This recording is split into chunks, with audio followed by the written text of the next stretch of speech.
The skit? What? No. Normally, there's a. Okay, I'd like to call this Board of Education meeting to order for the School District of Sturgeon Bay for Wednesday, May 15th of 2024. Please rise for the Pledge of Allegiance. I pledge allegiance to the flag of the United States of America and to the republic for which it stands, one nation, under God, indivisible, with liberty and justice for all. Okay, we are down to the roll call. Ms. Denise, would you like to do that for me? Commissioner Skirka, Here. Commissioner Schultz, Here. Commissioner Howard, Here. Commissioner Cruz, Here. Commissioner Stefani, Here. Commissioner Chisholm, Here. Commissioner Hawes, Here. and Commissioners Jenner and Meyer are excused. Excellent. Do we have a motion to adopt the agenda that's actually is at your station and was presented? I move to adopt the agenda as presented. Right. Second. In the second, was that you? Yes. Okay, we have a motion by Commissioner Cruz and seconded by Commissioner Chisholm to adopt the agenda. Further discussion? All those in favor, please say aye. Aye. Opposed? Motion adopted. All right. Then now we're down to the student council report with Kirsten Mellon. This is your last one, right? Yeah. I can't believe that's been a year. I can't either. It's May 15th. Yeah.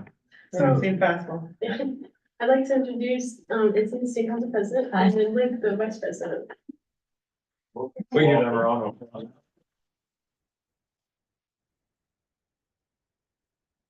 So it was last Wednesday, they ran their first meeting and they decided on the homecoming theme, which is under the sea. So they're super excited about that. And then we also assigned shadows from the private schools to come next week, I think the 20th. So that we can scare some middle schoolers that way. And then on May 24th, we're going to Six Flags. So Excellent. Nice. Yeah. Oh. How many kids are gonna be able to go to Six Flags? How big is the group? No, we combined with FBLA. Oh, good, okay, Physics and stuff, so I'm not really sure. 30? Yeah, it's Okay. usually a full bus. Yeah. Yeah. Beautiful, good. Thanks for your service. Yes. Yeah. Thank you for your year of service. We loved having you. Thank you. And where's next? What do you think? I'm going to Oshkosh. Elementary education, Nice. yeah. I went to Oshkosh. Oh, Love yeah. Oshkosh. There you go. You'll have fun. It's a Great. great school. Way different than when I went, like, swear they leveled all the buildings and rebuilt new ones, but you're gonna have nice new buildings. Yeah, I have a nice new education department thing. Awesome. Awesome. Yeah. Kirsten, what are you thinking for the summer? Well, I might be working for your wife. You might be working for my wife, that's true, that's true. What else might you do in the summer? Because you don't want to only clean places, but. I don't know, I guess just bum around town. Just, I don't know, not nothing much, actually. Enjoy the last summer before college. Yeah. Clearly. A lot of pressure. It works. Thank you. Well, I know the group, including the board members not here tonight, have enjoyed your updates throughout the year, so thank you for that. Yeah. Why don't we, so Izzy, what do you enjoy doing when you're not running student council now? Well, I'm on the soccer team, so I go practice every day, and then in the fall I swim. Then mock trial, so I'm involved in other things in school. Yes, you are, and you've been a swimmer for quite a few years, as I recall. Yeah, it's been a while. I started in like elementary. Hmm. Nice. I'm sure your most memorable sports experience ever was probably youth basketball season, way back when, but Yeah. maybe not. Fourth grade really left an impression. So, A long time ago for both of us. Izzy's great. She would have been an outstanding defender, but she's got a lot going on, as you can see, with some of her other interests. And studies, obviously, Izzy, you can probably guess, not a bad student. Right. Izzy, what types of classes do you like? What are you looking at for next year with some of your coursework? well, I'm in AP history right now, so I really enjoy that. And then I'm in pre-calculus this year and chemistry, so I like those classes. Next year, hoping to take AP art again. And I'm still kind of figuring out my schedule because there's just some like required courses that I have to kind of fiddle with. Yeah, I think you're probably. Yes, I can understand Yeah. where. That's correct. That's correct.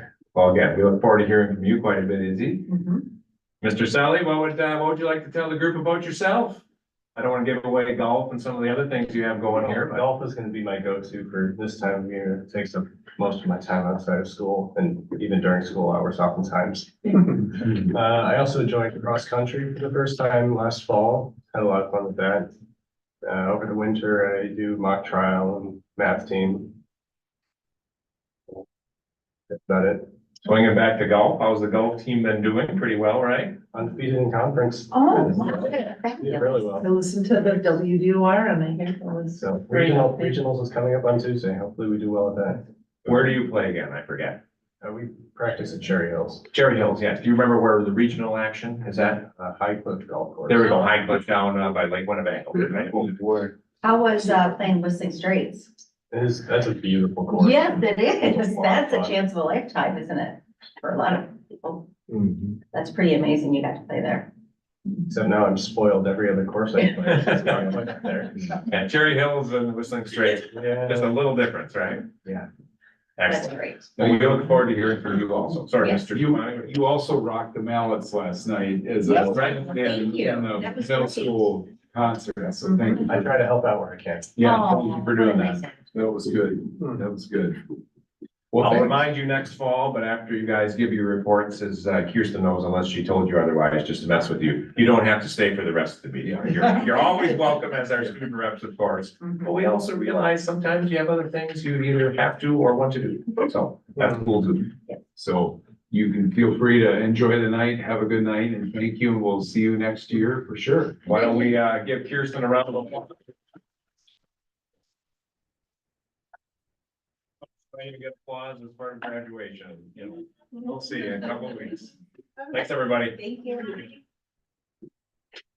Next, we are to the public comment section. This is as noted in the board policy 0167.3. Individuals who wish to address the board should be residents of the school district of Sturgeon Bay or parents of students open enrolled into the district. Speakers are asked to share their name, address, and be aware the comments are limited to 3 minutes. You know, I will raise my hand for 2 minutes and you have 1 more minute. So does anyone here from the, anyone want to speak? No one? Bueller? I don't know, that's just Buellers. Anyway, thank you. Then we are now down to, board reorganization.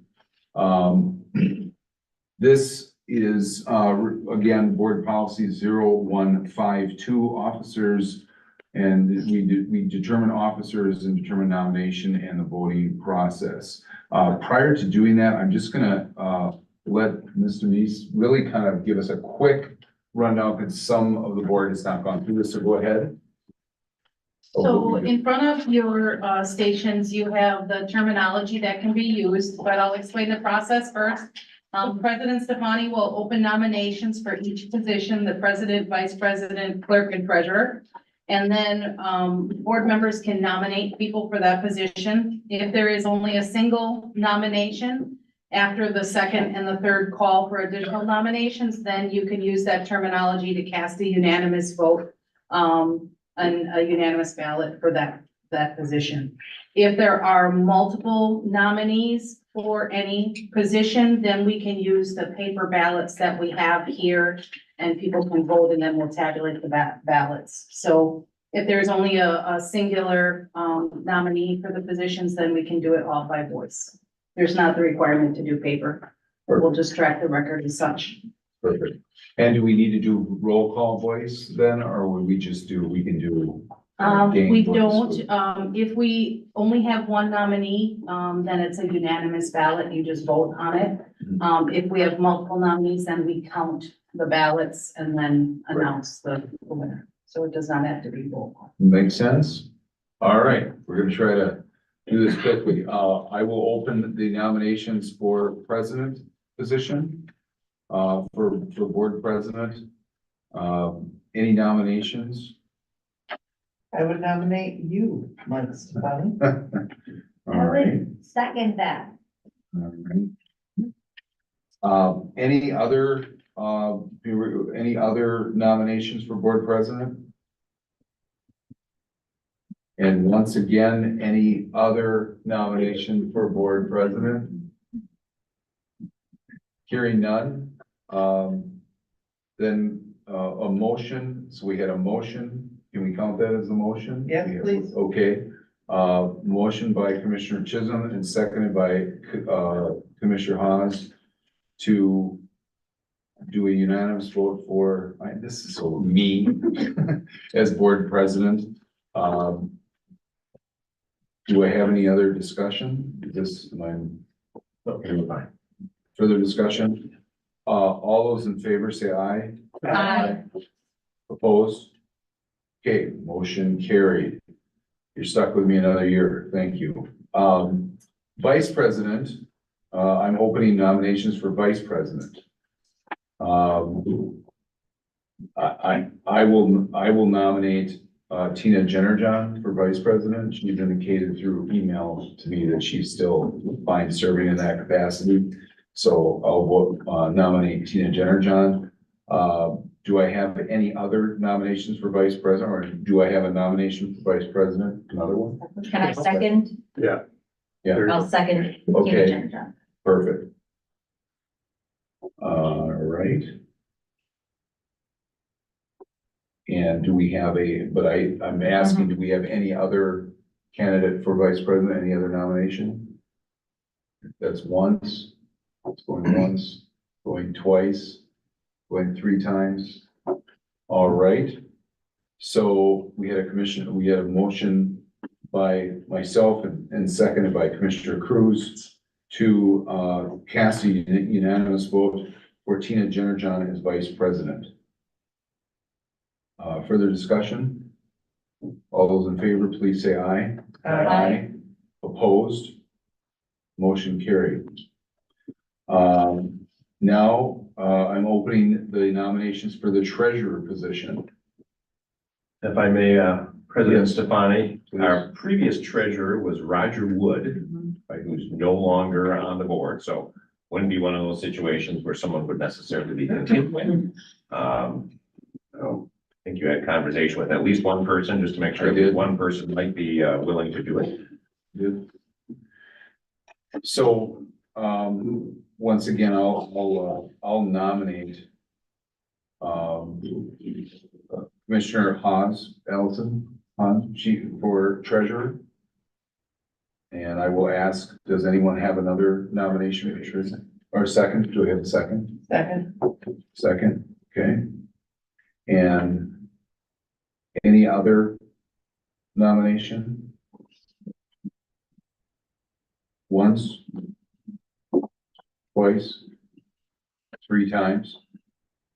So we have a motion by myself, seconded by Commissioner Chisholm to close nominations and cast a unanimous vote for Allison Haas.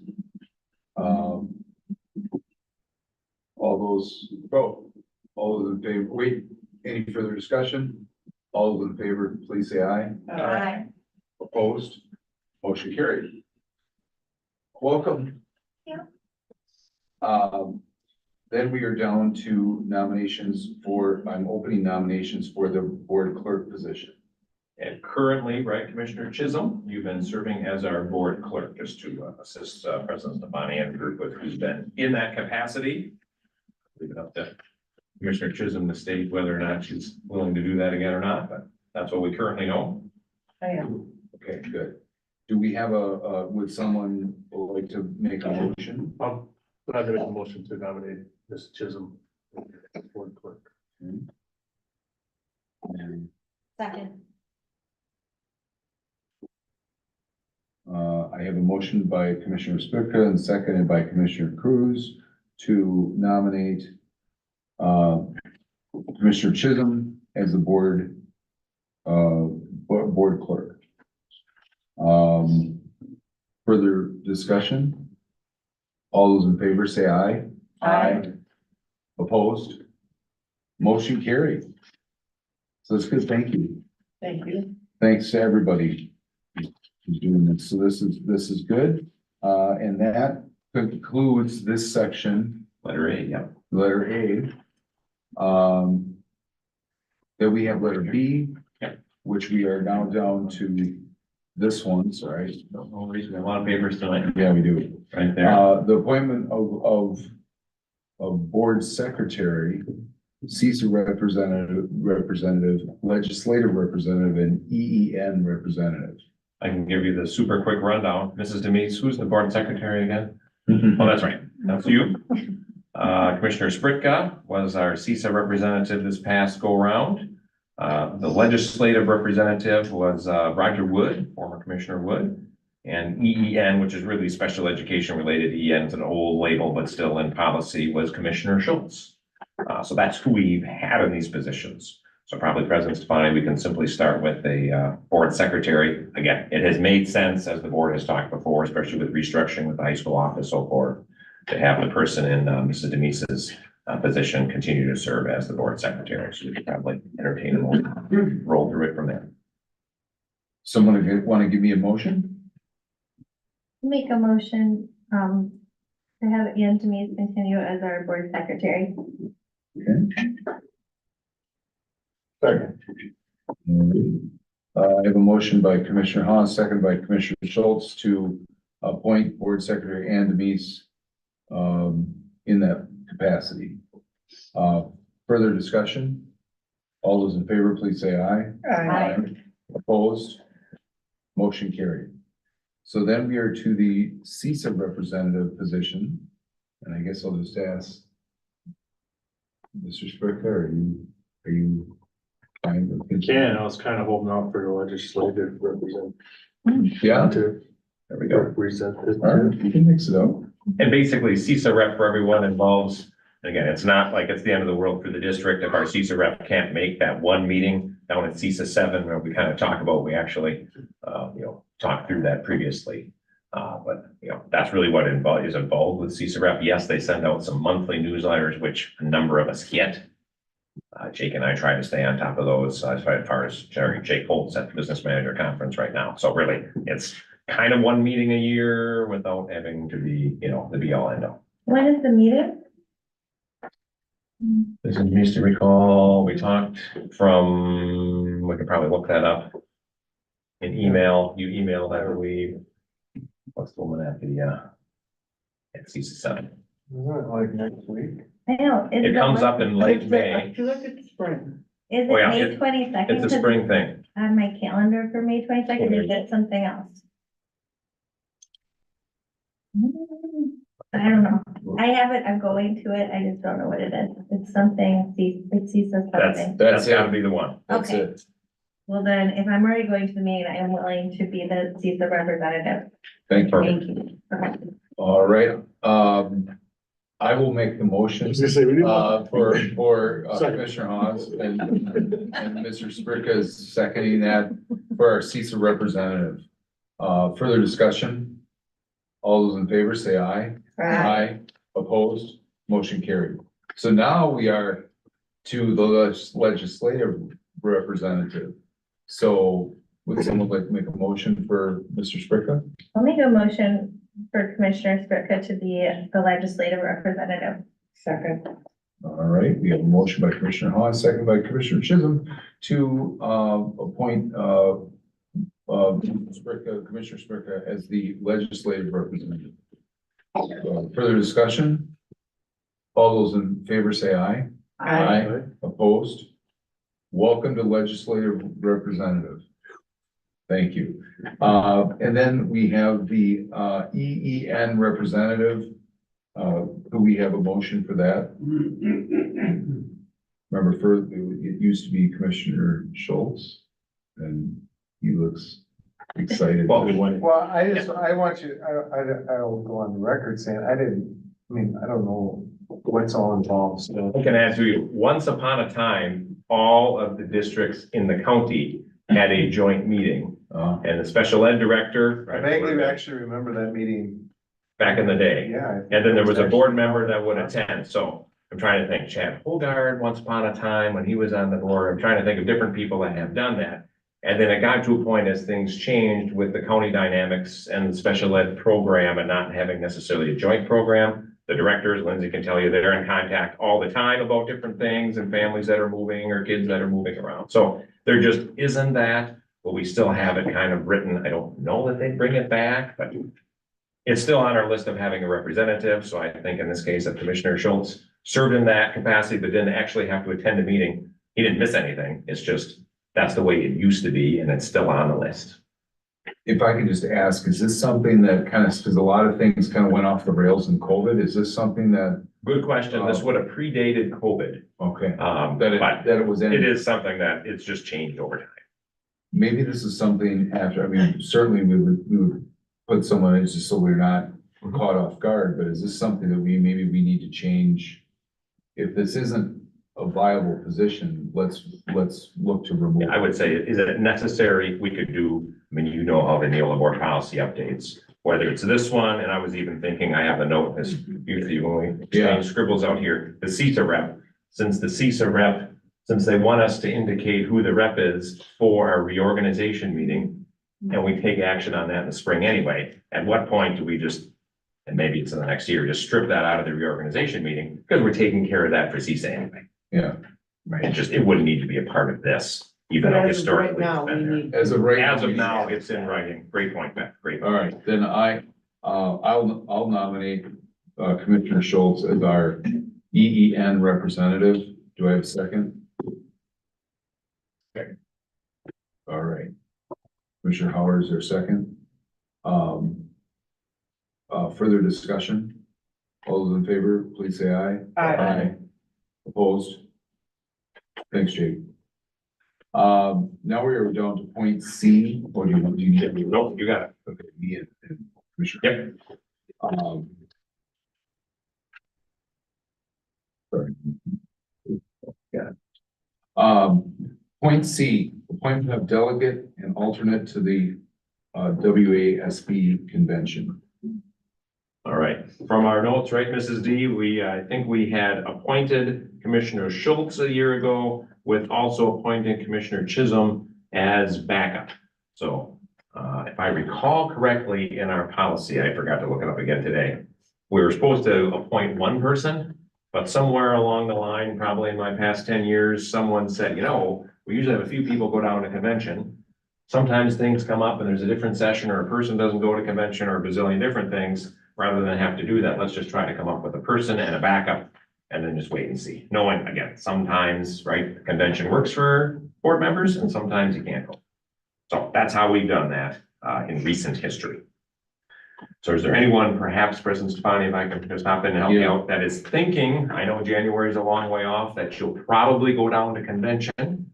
And if so, I might be willing to be the delegate, and then anyone else who might go to convention and be the backup, even if again, something comes up and you can't go to convention. Life happens.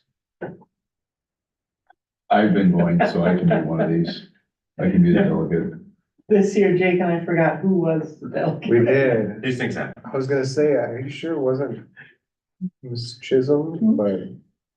Okay, I think you and I were talking I know, about did around the go. time of the I assembly. did Yes. go. you did go, yes. See, there we go. Good. All right, so what do we think? Someone want to make a motion? It sounds like a couple people that have gone to convention. President Stefani, you've gone. I know, like to at least get down to convention for a day or two if you can. We're doing the alternate and delegate at the same time. I think you good? Yeah. I think that's a good suggestion. Okay, I'll move to appoint President Stefani as the delegate and Ms. Chisholm as the alternate. Correct. Yeah. I'll second that. All right, we have a motion to approve myself as a delegate and Commissioner Chisholm as the alternate for the WASB convention. Further discussion? Hearing none, all those in favor say aye. Aye. Opposed? Motion carried. And that was Schultz. Yeah, Schultz. All right. Sorry, everybody, just trying to We have redundancy, Right, we have We redundancy have here. more systems than usual, Yeah, yeah, make yeah. sure we get them all. Okay, B, this one's pretty easy, designate the official board meeting day. I'll just give history, we have talked about this in years prior, other meeting days perhaps, but we keep coming back to Wednesday, the third Wednesday of every month is when we have our board meeting, our regular board meeting, and then the first Wednesday of every month is our learning session. We talked once about Monday nights. It actually ended up not happening. Other nights collided with things, and I know Wednesday night isn't great either. People have certainly, different obligations in the community. So, but we keep coming back to that. So, unless somebody has a reason, I would like to just continue down the path we've been on. So, Has there ever been consideration of starting the meeting earlier? What's earlier? yeah.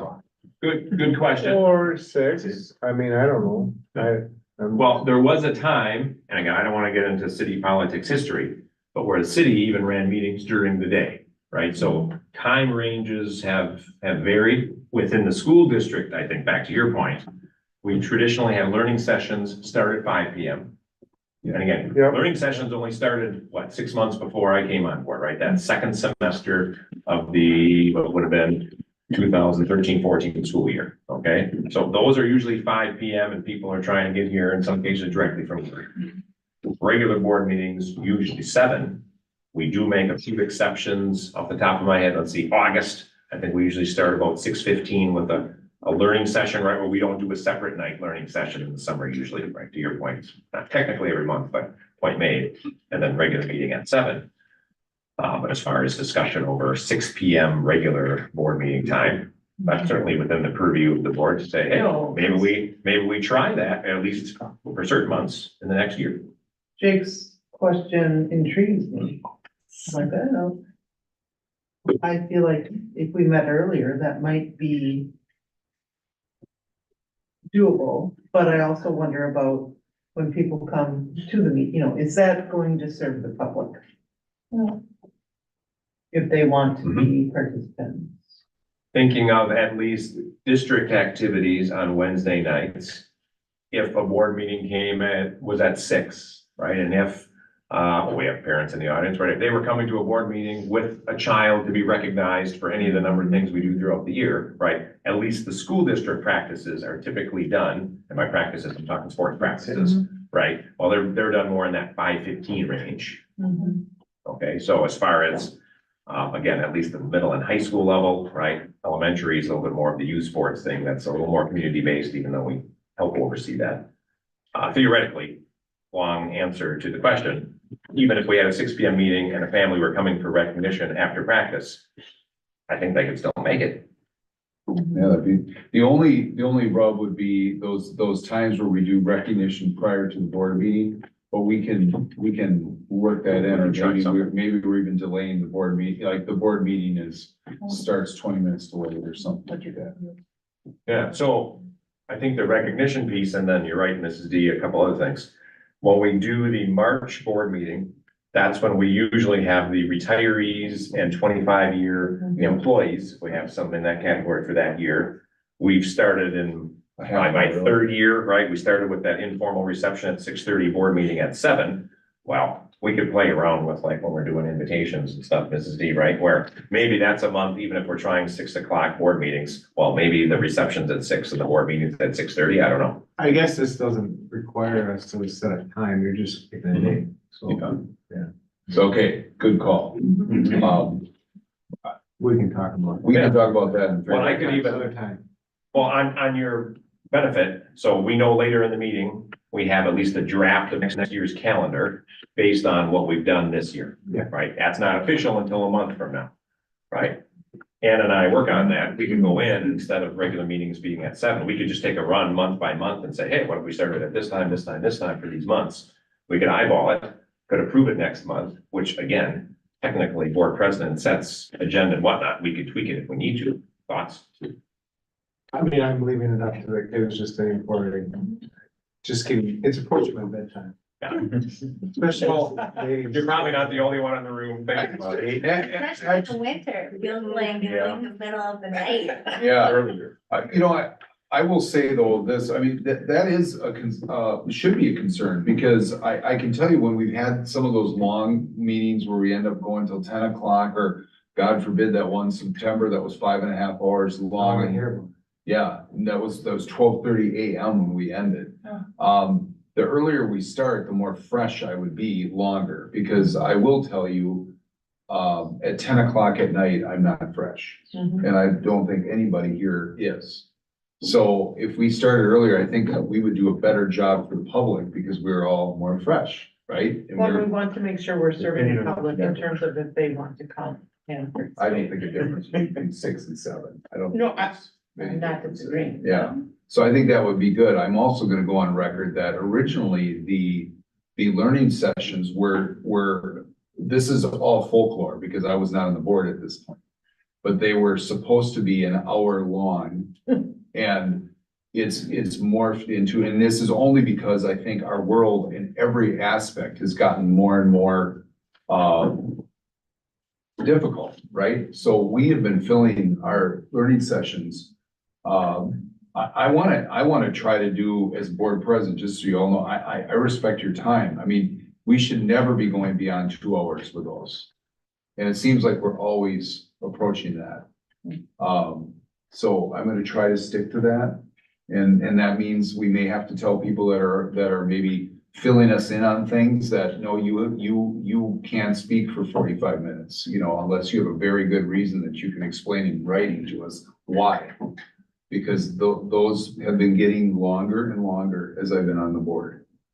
And you can give me the hook if I'm talking too much, but we should not, we need to, if the board wants to meet for those, because we're in something deep and we all agree we need to be here longer, I'm not gonna say no.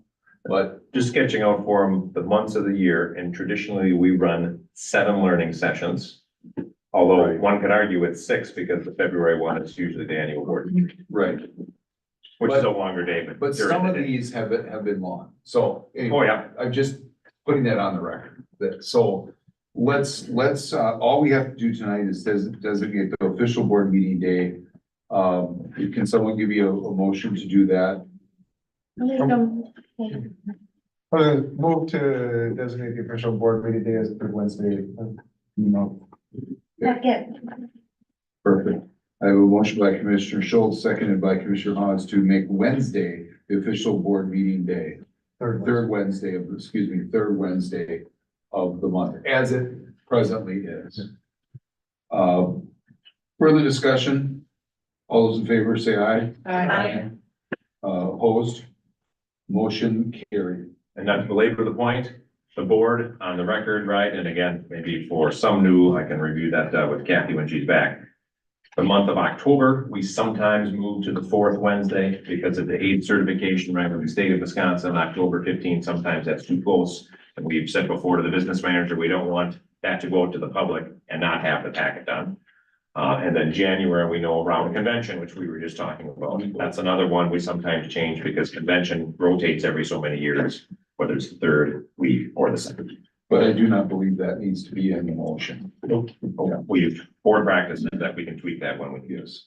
Point 3, approve official depositories. Nicolay Bank and Local Government Pool Investment Fund became the official depositories in 2017 and 2018. We also added the Wisconsin Investment Series Cooperative WISC during the 2017-2018 year. We kept all 3 as official depositories since then and would recommend doing so again for the 2024-2025 school year. Could I have a motion for that last sentence? Move to approve the Nicolay Bank, Local Pooled Investment Fund, and Wisconsin Investment Series Cooperative as the official depository for the 2024-2025 school year. Second. So who's first? Okay, Commissioner Howard, second. All right. Commissioner Schultz made the motion to keep all 3 as official depositories as it is currently for the 2024-2025 school year. Seconded by Commissioner Howard. Further discussion? All those, Commissioner Haas. Haas, it was, Damien said. Oh, sorry. Yeah. Don't listen to me. they were kind of the same time, so I just kind of flipped a coin. So, further discussion? All those in favor, please say aye. Opposed? Motion carried. Photo finish like the Kentucky Derby. There you go. And There you There you go. I won. go. Point 4, authorization of investment powers. Business manager Jake Holtz has investment powers for the school district. A motion to authorize Jake Holtz with investment powers for the district is recommended. I'll make a motion to authorize Jake Foltz with the investment powers for the district. Second. All right, I have a motion by Commissioner Haas, seconded by Commissioner Cruz to authorize Jake Holtz with investment powers for the district. Further discussion, all those in favor say aye. Aye. Opposed, motion carried. Designate the official newspaper. The Peninsula Pulse is the official newspaper for the district. In May of 2021, a bill was signed that removed the requirement that 50% of the newspaper circulation must be paid in order to qualify to publish legal notices. With that change, we are allowed more flexibility to choose a paid newspaper. For those of you at home, we've had numerous conversations on the record about this, and we have data to back up that the Pulse has a wider circulation margin by far than the other paid paper that's in this area. So the reason we do the Pulse is because we want our information out to as many people as we can. So, I mean, anybody that requests it can get it for free to their mailbox. So, that's why we do what we do. It's a wonderful rule change at the state level because I don't think we're the only only community that has faced the same issue with the newspaper industry kind of going through what it's going through. So a motion to approve the Peninsula Pulse as the designated official newspaper for the district is recommended. I move to approve the Peninsula Pulse as the designated official newspaper for our district. Second.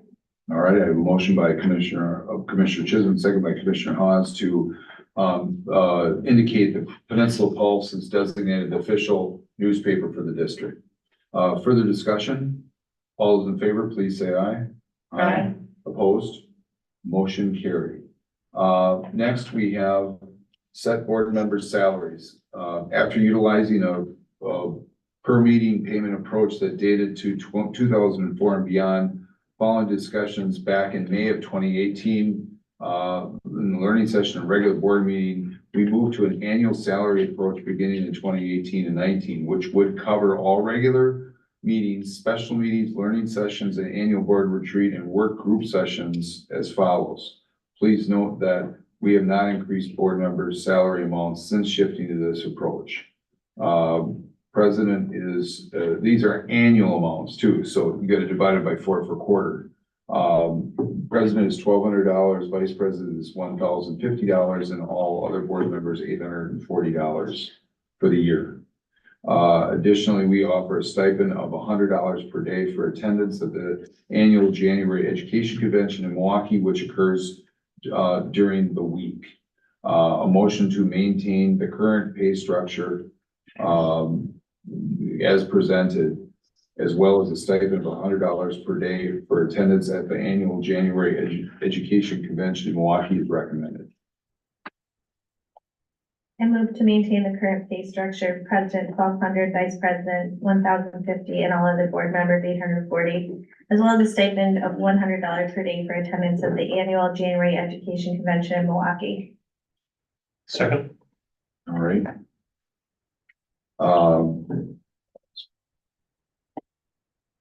We have a motion to maintain the current pay structure as outlined, as well as a stipend of $100 per day for attendance at the annual January Education Convention in Milwaukee. Further discussion? I've got one comment. Yes. Has there ever been consideration since we moved from a per meeting stipend to an annual salary requirement or a percentage of attendance to receive your full salary? Yeah, good question. Yeah, We have not discussed that. You know what I'm saying? Or yes, what are you saying? Yes, yeah, to. I'm just nodding because I think that's a very good point. If you're missing half the meetings, you know. you should- Inclusive of learning session meetings. is what I Yes, guess I'm saying. exactly, the whole thing. We If are you're- committed to supporting and carrying out our duties as elected officials. Yeah. I think attendance at the meetings is important and should be valued, amongst the board. I don't know, for what it's worth, there's a comment. I 100% agree. So So say that the previous system, right, took it into account because it was based on per meeting attendance. Right, Right? This simplified things back when I forget all the discussion points were, but to your point, Commissioner Schultz, doesn't take into account that attendance piece and probably should.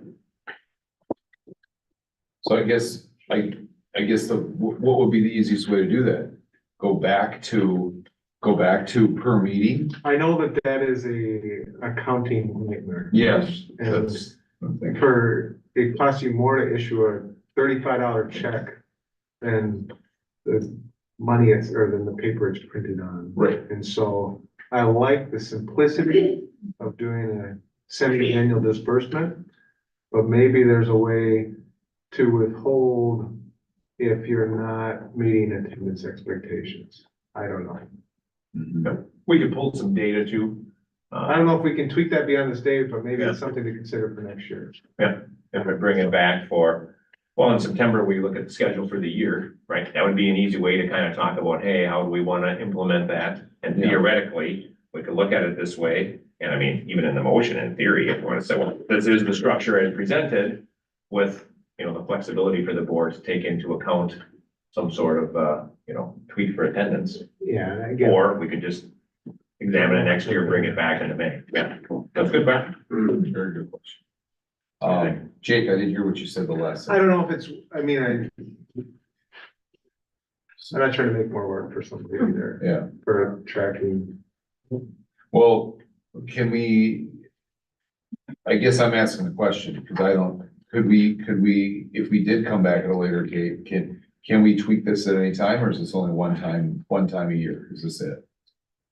Well, at this point, we're setting it for next fiscal year, Yes. right? So it's kind Which of done. technically doesn't start until July. Yeah, And the reality is, as with a number of things the board does, can it be whether even the handbooks will, get a first reading to tonight? yeah. Can the board revisit it at a later date? Well, they can.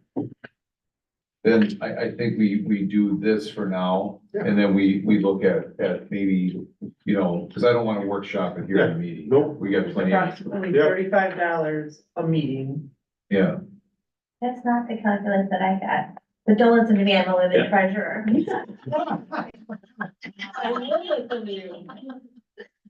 I don't think it's supposed to come out to 35, just so everyone's clear. That was, Yeah. that's before your time, right, Allison? But Yeah, it And it was, was before, that That was was the also system. before we had learning session meetings. yeah. yeah. Yeah, I was saying learning and board meetings. Worth review, good point. All right, so the motion is on, any further discussion on this motion? Because we've already had the motion. If no further discussion, all those in favor say aye. Aye. Opposed? Motion carried. So now we are down to the consent agenda. So, You turn the water in here. yeah, no, okay. All right, second. I'm just gonna I keep know going. it is when I. No, I'm good. So the consent agenda, we have approve the meeting minutes of April 17th and learning session of May 1st. Approve the April bills, 1.2, approve grants and donations, and they are the following: $500 Door County Service Club Coalition for middle school time clipper clubs chemo care packages. $115.50 Sean Wire to Sunrise ID and Autism. $13 Jet Ulrich Mish, am I saying that right? Oh, wait, excuse me if I said that wrong. River Shanty and Kason Sochek lemonade stand sales for the playground fund. There you go. Kids, yeah, yeah, God bless them, I'd be right there, I didn't know that was happening, or I'd be like standing in line, because I love lemonade, but that's great.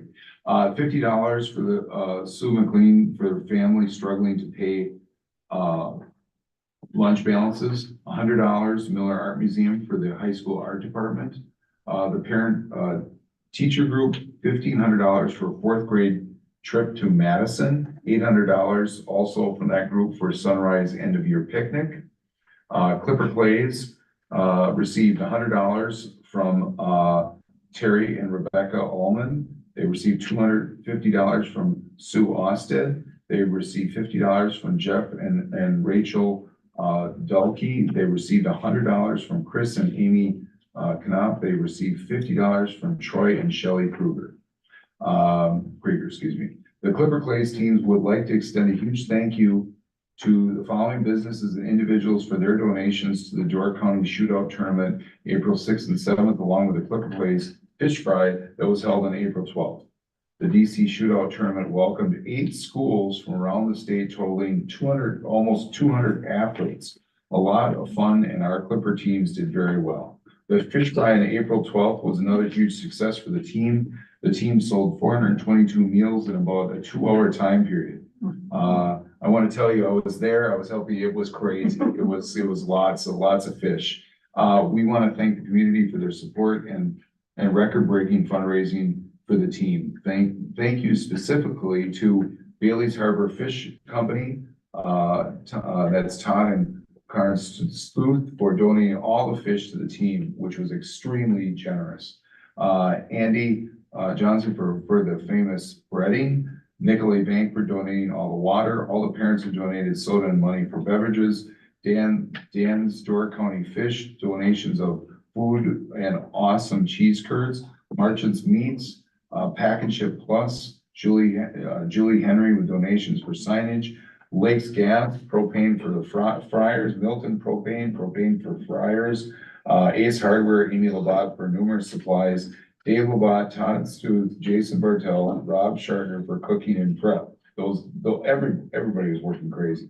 Michelle Snover for all the desserts. Whitetails Unlimited for trophies and for the tournament, and many parents and volunteers for their help that evening. Thank you to all from the Clipper Clays team and coaching staff.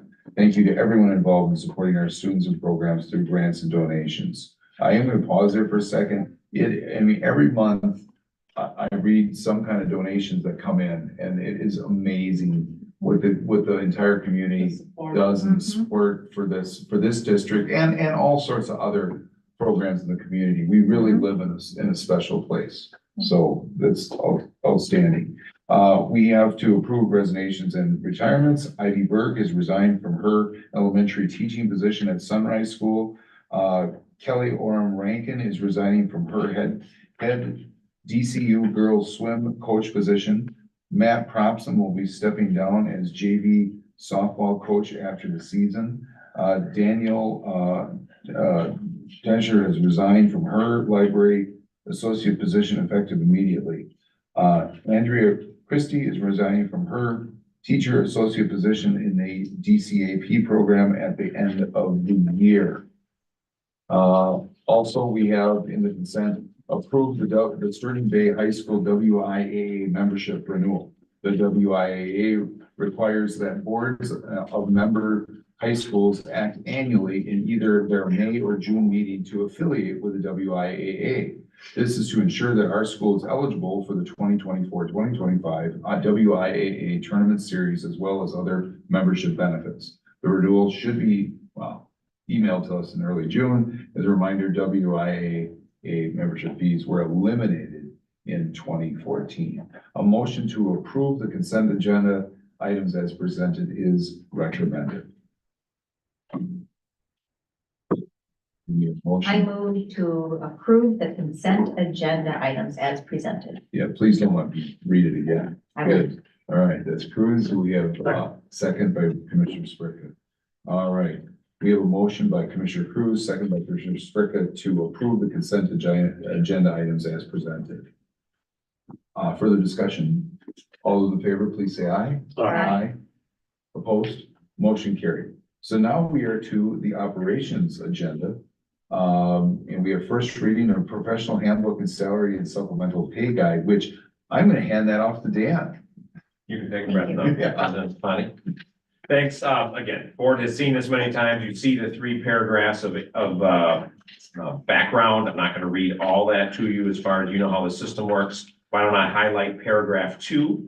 We did some updates. As the board knows, you approved some things back in the September of 2023 meeting, dealing specifically with longevity pay, adding 1 paid personal day and increasing some of our hourly pay rates listed in Appendix D. Again, this is for teachers or professional staff by definition. Remember, we did do those approvals in fall since we weren't quite ready to do so last spring because of where things were at with the state budget process, which I know with the biennial state budget, right? How quickly we forget sometimes how much, waiting and planning we have to do in those key years. So that's a little bit of that background. We also know that, and I'll highlight it here in just a moment for you. There's been a lot of meetings and talk over several years about the whole PTO piece, right? Teachers looking for some flexibility and incentive for unused days. And so that draft language is all baked into what we're going to look at here in just a matter of moments. I'll finish with the last paragraph. As a first reading, as you know, no formal action is required of the board at this time tonight, but rather both the professional staff handbook and the salary and supplemental pay guide, which again, we'll glance at both of those shortly, would then come back for a second reading and approval next month, which then theoretically has them approved before the next fiscal year begins July 1. So that's what we've got as far as the background. So I'm just going to take a peek at the actual handbook here. Really, there's 2 things to draw your attention to. One is quite small, which would be on what I'm going to refer to as page 18. Then I'll back up from there, where we just updated some family definitions, right? So dealing with certain things when a person needs to maybe go to a funeral or what have you. In this day and age, it's a little bit different than years ago, right? We have people where, someone is perhaps a parent-like figure to them that may or may not be their official mom or dad or aunt or uncle or some of those types of things. So we took into account some different things, and Ann and I worked on updating that. Throughout the handbook, one other small thing for us, but big thing for Ann, she went through all the different policy cross-references to make sure those were still updated, because as we know, we do Neola work every few months updating those, so she went through all of that. But then what I want to have us spend a little bit of time on here, even though I'm not going to read every word to you, are what are on pages 13 to 17. All right, those would be the PTO updates.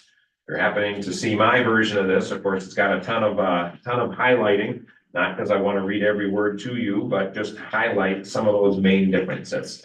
So in recent discussions, and we talk about this every year coming out of the annual compensation meeting with the teacher reps, and we have board reps attend. Most recently, both Mike Stefani and Tina Jennerjohn attended from the board. In the past, Roger Wood has come to some of those. Keith Miller used to attend. You get the idea. Different things come up.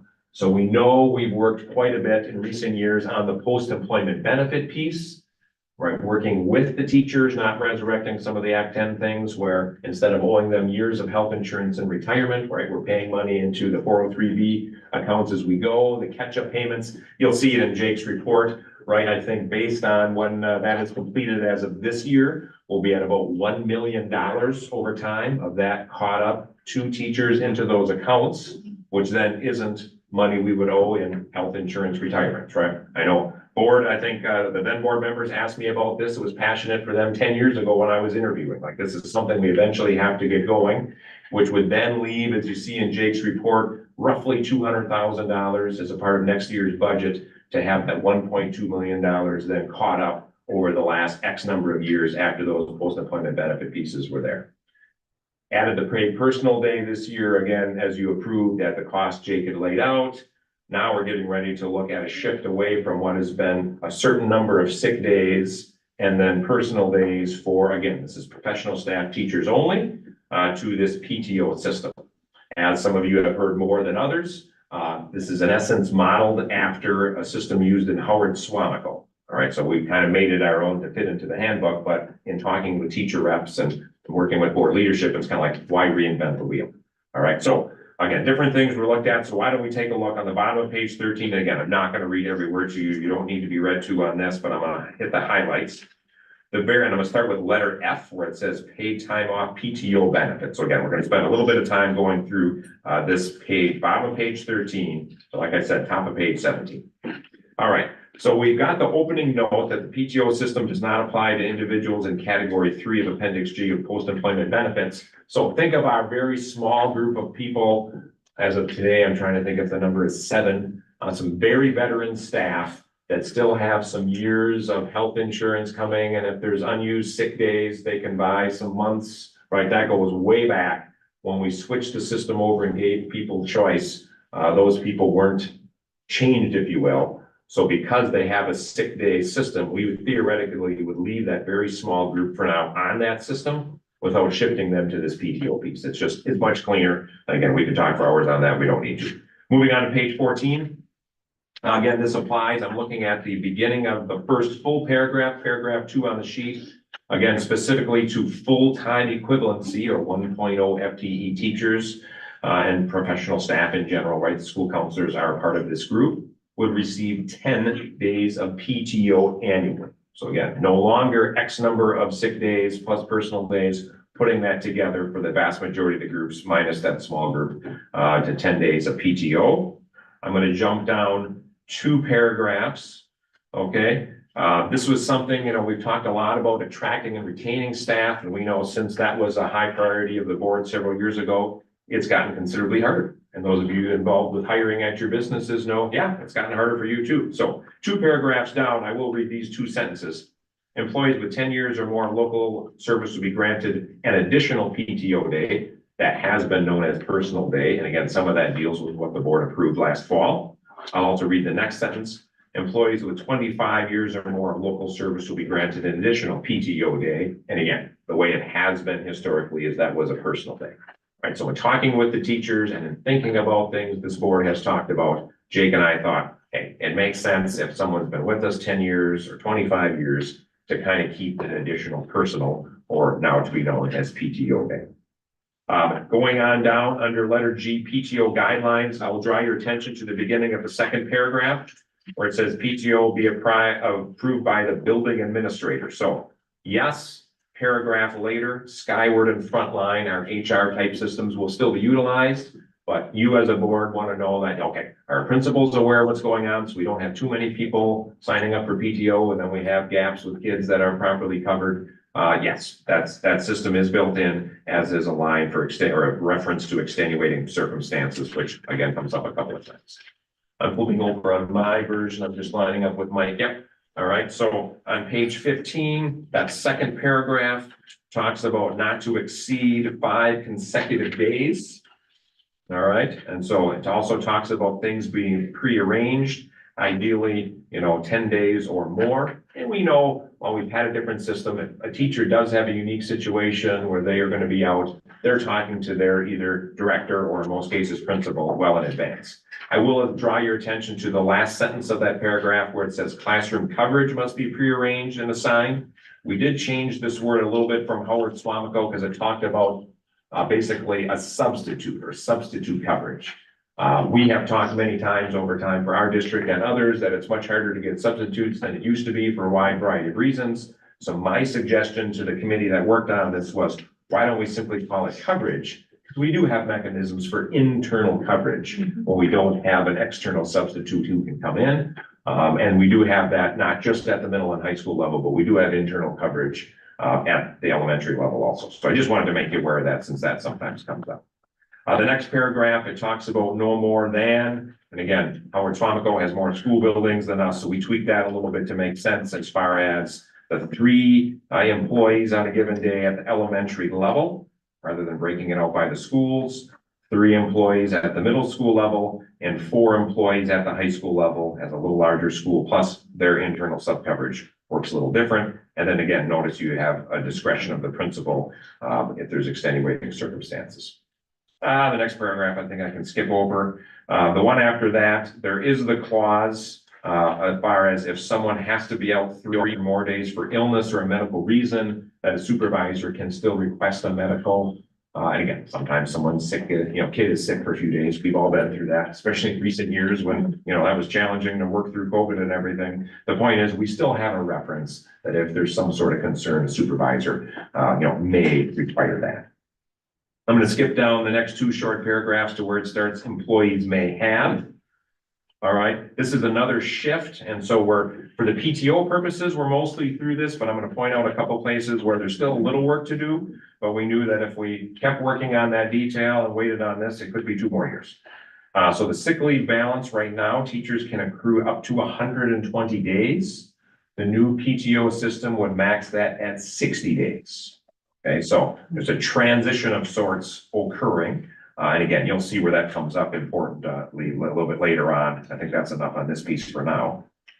The paragraph after that, if pre-planned PTO absences depleted employees' total balance for the year and prior to those pre-planned absences, an employee becomes sick, a PTO day must be canceled and applied to a sick day. So if someone, and again, no one wants to get sick, but if someone has plans, but boy, between they and their children, they're working through and burning through those days, they may have to cancel planned day off later in the year to apply that for the sick day. So we use that language as well.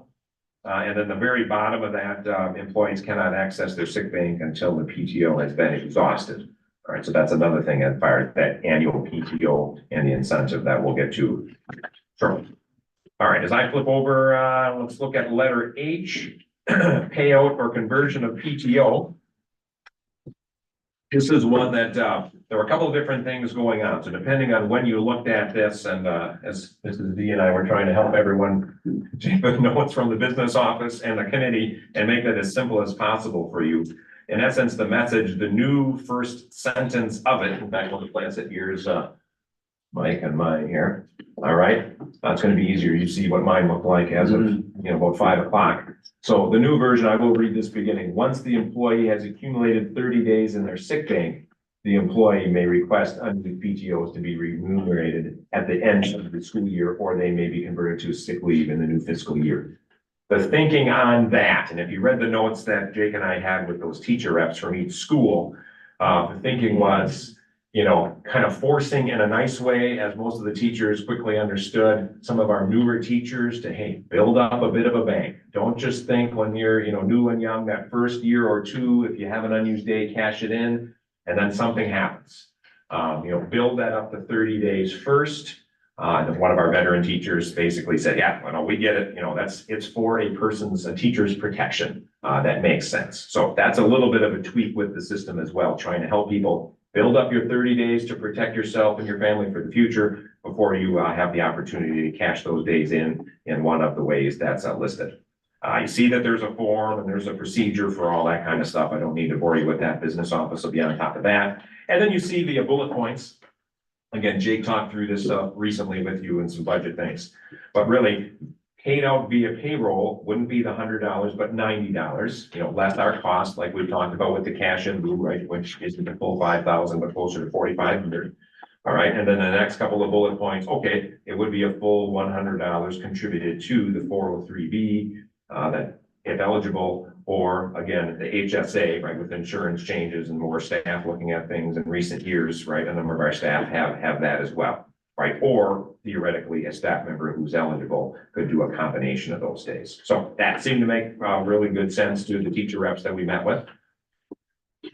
I mentioned it earlier, but again, accumulating up to 60 days. And then also the point, so this comes through a couple times in these changes here as we kind of get closer to the end of this. Payout for unused PTO is only available for the days granted in the year of the payout, right? So if someone accrues, say 40 days, right, the 30-day sick bank and whatnot, they can't catch in 30, 40 days, right? Because that would be a fiscal problem for the district. It's only, in essence, that bank of 10, right? Suppose if they're here long enough with us, 11 or 12, right? Just within the bank for that year that they can catch. The next one, letter I referred to this earlier. These are those things that as we went back pre-COVID, some of you recall sitting on those meetings with teachers and our outside consultants on getting this post-employment thing figured out. I'm going to read this first sentence. In cases of resignation, retirement, termination of employment, or other reason for employment separation, payout of the unused sick leave bank will not occur. So we're talking at this point with what you're theoretically approving as early as next month, the PTO piece for that year only. There is a sick bank. We are talking with the teacher reps, as some of you know, about, well, you know, what's the incentive for a teacher over time not to, you know, burn through those sick days, but say, okay, district, I want to be here. I should be here for my kids. Is there something that's an incentive for that sick bank? So more on that is to come. The suggestion so far that Jake and I have talked through, kind of shared in theory with that committee, and again, the board can wrestle with it in the future, is well, maybe there's a way to take some of our teachers, whether it's buying them down from the 120 to the 60 now, or 60 when they retire in the future, at a lesser dollar amount, where there's still an incentive to them, but it's not at that necessarily $100 or $90 rate, just because it gets to a point where, you know, that's just not, you know, not fiscally strong for the district to do that. So a little bit of work to do in this category. We're not there yet, but it shouldn't stop all the other work. Bereavement leave, letter J here, just about done. This is a different approach. We took this from Howard Swamico, where rather than that comes from sick leave, since they wouldn't have the regular sick leave, that an individual, again, no one asks to be in a situation where a family member passes and they're off to a funeral, that in essence, those 3 days could be granted. If a person needs more than 3 days, well, then they have to go into some of the other days that they have. It's not too often, but I'm thinking of a situation with a staff member, was not a professional staff member, was support staff, you know, parent passes away out of state, 3 days isn't going to do it, right? They need more time, and we work with them on that. For me, flipping over to 17 on my version here, letter K, holidays. The board has talked about this. This is one of those entertaining things where years ago, and this would have been pre-Act 10, in the master agreement, it listed what the 3 paid holidays were. But as things have changed with teacher contracts and our handbook system and all those types of things, it really wasn't written anywhere, other than on a handwritten piece of paper in a 3-ring binder in what is now Kim Gordon's office, used to be Kathy Eckers' office. So we thought, and the teacher reps agreed, you know, listing those 3 days, which ironically happen to be the same 3 days Howard Swamico mentions. All right, Labor Day, Thanksgiving, Memorial Day, you know, having those actually listed somewhere in the document, usually from my standpoint, is probably good for the district, the board, and the employee group. So that's there. It wasn't listed before. This other stuff on military leave, et cetera, that was all in there. No, maybe it wasn't the same letter before, but you get the idea. And then the last thing I'll highlight from this document, and again, this is the long one of all the stuff tonight. Letter O, leave considerations. Letter D is what I alluded to before we cracked this open tonight, as far as tweaking some of those different family pieces. I will finish with the last sentence. Additional consideration may be made for another person close to the employee, as approved by the employee's building administrator and superintendent. And we thought, in those situations with family circumstances, a person could come to us and say, I need to go to this funeral. I really wanted to. This person was like a mother or father to me, even if that wasn't the case. So those are the items from the handbook itself. And again, other than that, basically it was all the policy cross-referencing. Thank you, Mrs. Denise, for doing that part. I'll finish this agenda item, which is 2 on your operations agenda, first reading, by looking at the professional staff salary and supplemental pay guide. There's not a lot, especially compared to what we just did there with all the PTO language. All right, I'm going to point out longevity pay. This document is approved with longevity pay versus what it looked like last spring. Because remember, last spring we didn't have longevity pay because you approved that in September of 2023. So that is under the supplemental pay, where it talks about $500 the 5th year, $1,000 in the 10th year, right? That additional stipend for staff, the longer they're with us. And then Appendix B, this we did update. As you know, we have different hourly rates, but we try to simplify that. So Appendix B is that supplemental pay for yearly leadership opportunities. Whether you find it right now or not, that's okay. It looks like this. It's got the grid from some of our key mentors through instructional coaching beyond the person's usual duties, et cetera. What I did with that is I took our general guideline, which was the old hourly rate, kind of simplified it, and instead of the stipends ranging from $175 to $700, I simply updated it in alignment with other board action and made those $225 to $900. So really that, in a nutshell, is what we have there. Again, nothing else for you to do with that other than I just wanted you to know we were updating that kind of as it's the first update we've made to those stipends since this was approved back in the day. President Stefani, I believe that's all I have for highlights from those two documents. Perfect. I know you know that, and the group's great about asking questions if you have them, but is there anything that pops to mind right now that I can either answer off the top of my head or look up for you between now and next month? This is not a final document, right? Correct. Okay. Did you have something that you I found? think we found a typo and I saw in mine like a couple paragraphs repeated. There were a couple, even one of Ann's that she printed that she and I were meeting on, a paragraph repeated itself. Her version had the same paragraph twice, the one I was reading did not. Right, we yeah, thought- three. Why is that? Oh. We think it's related to a track changes thing, that she uses the feature to help us track that. Okay. That mine didn't, but yeah, so thank you. Yeah, if you got something, let us know, or even leave a scribbled version tonight. And then when We'll this get is that cleaned final, up. it's available on our school website. Yeah, so it'll be a second reading next month, and once officially approved, it goes out on our website through the business office website tab, and also when we contract with Neola, right, and that board doc software. In addition to all the board policies, these handbooks are on another tab from that same homepage. Great, thank you. Thank you. Dan, Yes, if, just a holiday question, like if Yeah. there were, staff members who were like celebrate other holidays, like for instance, MLK Day, Mhm. or like Juneteenth, or well, we wouldn't need to worry about Juneteenth, but well, it wouldn't be a holiday, But yeah, there were other. other holidays like that, would they be able to put that in here, or would they have to take like one of their, if they wanted to take one of their? Typically, if a person has a different situation, they would use one of their days. I don't think we've had a situation, and I know some communities have different religious populations where an individual comes forward and says, for religious reasons, I typically would have this day off. Mhm. Then we would work it out on a case by case basis. So, Fair good question. question. Yeah, in this day and age, fair question. Yeah.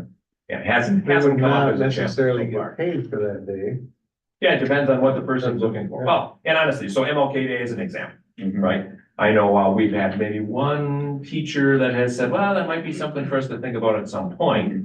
I know from districts I've been in and some of our admin team members talking about it, there are some that say, okay, some communities, Milwaukee, for example, right? That wouldn't be a day of school. Okay, a lot of districts throughout Wisconsin, it is a day of school. But then the question becomes, at least former high school principal and teacher, and now teenage parent in me, or parent of a teenager, I should say, like, do we have school that day and the kids do an activity? Mhm. Or is it a day where they're off and just off? You know what I mean? Yeah. So it's the whole, like, what is going on in the spirit? And again, MLK is the one we talked about the most in my principal days. Like, well, we had school. At some point, should there be special activities or should there be no school? Because if it's no school and a kid isn't really doing anything, that doesn't necessarily align with what, right, Dr. Martin Luther King would have thought. So anyway, I think there's rich dialogue about that, and especially high school kids are old enough to have that conversation. For sure. So, sorry not to go too far out. But yeah, that's how I would respond to that right now. Perfect. So if everybody's good, I'm gonna move along. Point 4, approve the 2024-2025 CC7 service contract. I'm just gonna, number 3, Yes, it's just the first reading of the support staff handbook. There's nothing I need to read through. We didn't do all the PTO work, right? We've been focusing on that with the teachers. Again, some cross, referencing Ann did on all the policies, and I believe Ann and Kim helped clean up a little bit with some of the sick leave thing. When we've had, as you know, you saw the data from Jake last learning session on hourly staff, and we're losing more hourly staff that just changed jobs during the year, when for many years that never happened. So modifying how they get there, again, there is sick time for them. They are not in the PTO system. Spreading that out through the year so we don't have someone start with us in the beginning of the year, burn through all their days, and then leave after 3 weeks when they only worked half that time. So we've kind of tweaked that, and that has made sense to people. So that's all I have. good. So approve the 2024-2025 CC7 service contract. This contract comes to you for renewal and approval. Members of the administrative team have also reviewed the contract and compared these with services provided in the past year. So by entering into a 2-year contract, much like we did 2 years ago, we basically pay the full amount in year 1 and lock in a better pricing as well. So a motion to approve the 2024-2025 CC7 service contract is recommended. I'll make a motion to approve the 2024-2025 season 7 contract. Do you have a second? Second. Commissioner Howard. All right, so we have Commissioner Hans made a motion to approve the 2024-2025 by CISA 7 service contract, and Commissioner Howard seconded it. Further discussions? Hearing none, all those in favor say aye. Aye. Opposed? Motion carried. So next, now, the reason there's two in a row, right, is because, well, now this is a so sorry. CISA 8, yep. CISA 8. So. CISA 7, just remember everyone, that's who we're a member of out of Green Bay. Green Bay. CISA 8 is on the other side of Green Bay, and it's basically some unique special education services that CISA 7 doesn't offer. So we contract with CISA 8, and as you see in the description, this is all IEP based, right? That's a federal document. There's really not a whole lot we can do about it. Lindsay works with her staff to make that happen. So you see the description, it changes throughout the year as it needs to based on IEPs. So should I just jump to the sentence, Mike? Yes. Motion to approve the 2024-2025 CISA 8 services contract is recommended. I move to approve the 2024-2025 CISA 8 services contract. I'll second that. All right, we have a motion by Commissioner Chisholm, second by Commissioner Schultz to approve the 2024-2025 CISA 8 services contract. Further discussion? Hearing none, all those in favor say aye. Opposed? Motion carried. Now we are down to approve the coaching position for the DCU girls varsity swim team. Yes, Aaron Peterson has been assisting the girls swim the past couple of years, has also coached the boys DCU swim team in the past. She's motivated to take over as head coach of the girls DCU swim team. Aaron would take over the reins of practices, running workouts, coaching meets, and submit entries for the meets. So motion to approve Aaron Peterson as the DCU girls varsity swim coach is recommended. I move to approve Aaron Peterson as the DCU girls varsity swim coach. Second. We have a motion by Commissioner Cruz, second by Commissioner Schultz to approve the Aaron Peterson as the DCU girls varsity swim coach. Further discussion? Hearing none, all those in favor say aye. Aye. Opposed? Motion carried. Now we're down to approving some teaching positions. 7A, Sunrise third grade. Principal Katie Smullen is pleased to recommend Chantel Duckert as our new third grade teacher at Sunrise Elementary School. Chantel graduated from the University of Wisconsin Green Bay very recently, Saturday, May 11th, with a Bachelor of Science in Education and a psychology minor. Ms. Duckert is originally from Casco and student taught at Luxembourg Casco and Southern Door Middle School. Interview team was so impressed, as was a group of parents and students to whom she taught a lesson as part of that interview process. Chantel's references spoke so highly of her, praising her creativity, her kindness, and that she developed solid routines with the students that were consistent and fair. The team feels fortunate to welcome Chantel to Sunrise. A motion to approve Chantel Duckert as a Sunrise School third grade teacher beginning with the 2024-2025 school year is recommended. Move to approve Chantel Duckert as the Sunrise School third grade teacher, beginning with the 2024-2025 school year. Second. So we have a motion by Commissioner Schultz, second by Commissioner Spritka to approve Chantel Duckert as the Sunrise School third grade teacher, beginning with the 2024-2025 school year. Further discussion? Hearing none, all those in favor say aye. Aye. Opposed? Motion carried. Next, we have middle school special education teacher. Ms. Brittany Rickerson received her master's in social work from Ferris State University. Upon graduation, Brittany moved to Florida and worked as a social worker in elementary and middle schools for those two county school districts you see listed, Volusia and Flagler. In each school district, Brittany was assigned to several buildings and levels all at the same time. She served on multiple building and district committees that included working as Flagler's county's mental health team trainer, who was responsible for training the entire district staff there. Ms. Rickerson's references describe her as highly organized, a phenomenal team player, and an empathetic social worker who understands her students' needs. Brittany grew up in Chicago, engaged to be married on September 27th. Beyonce transferred from Florida to Sturgeon Bay to be closer to family, since Sturgeon Bay is a halfway point for both of them. A motion to approve Brittany Rickerson as an 8th grade special education teacher beginning with the 2024-25 school year is recommended. Make a motion to approve Brittany Rickerson as an eighth grade special education teacher beginning with the 2024-2025 school year. Second.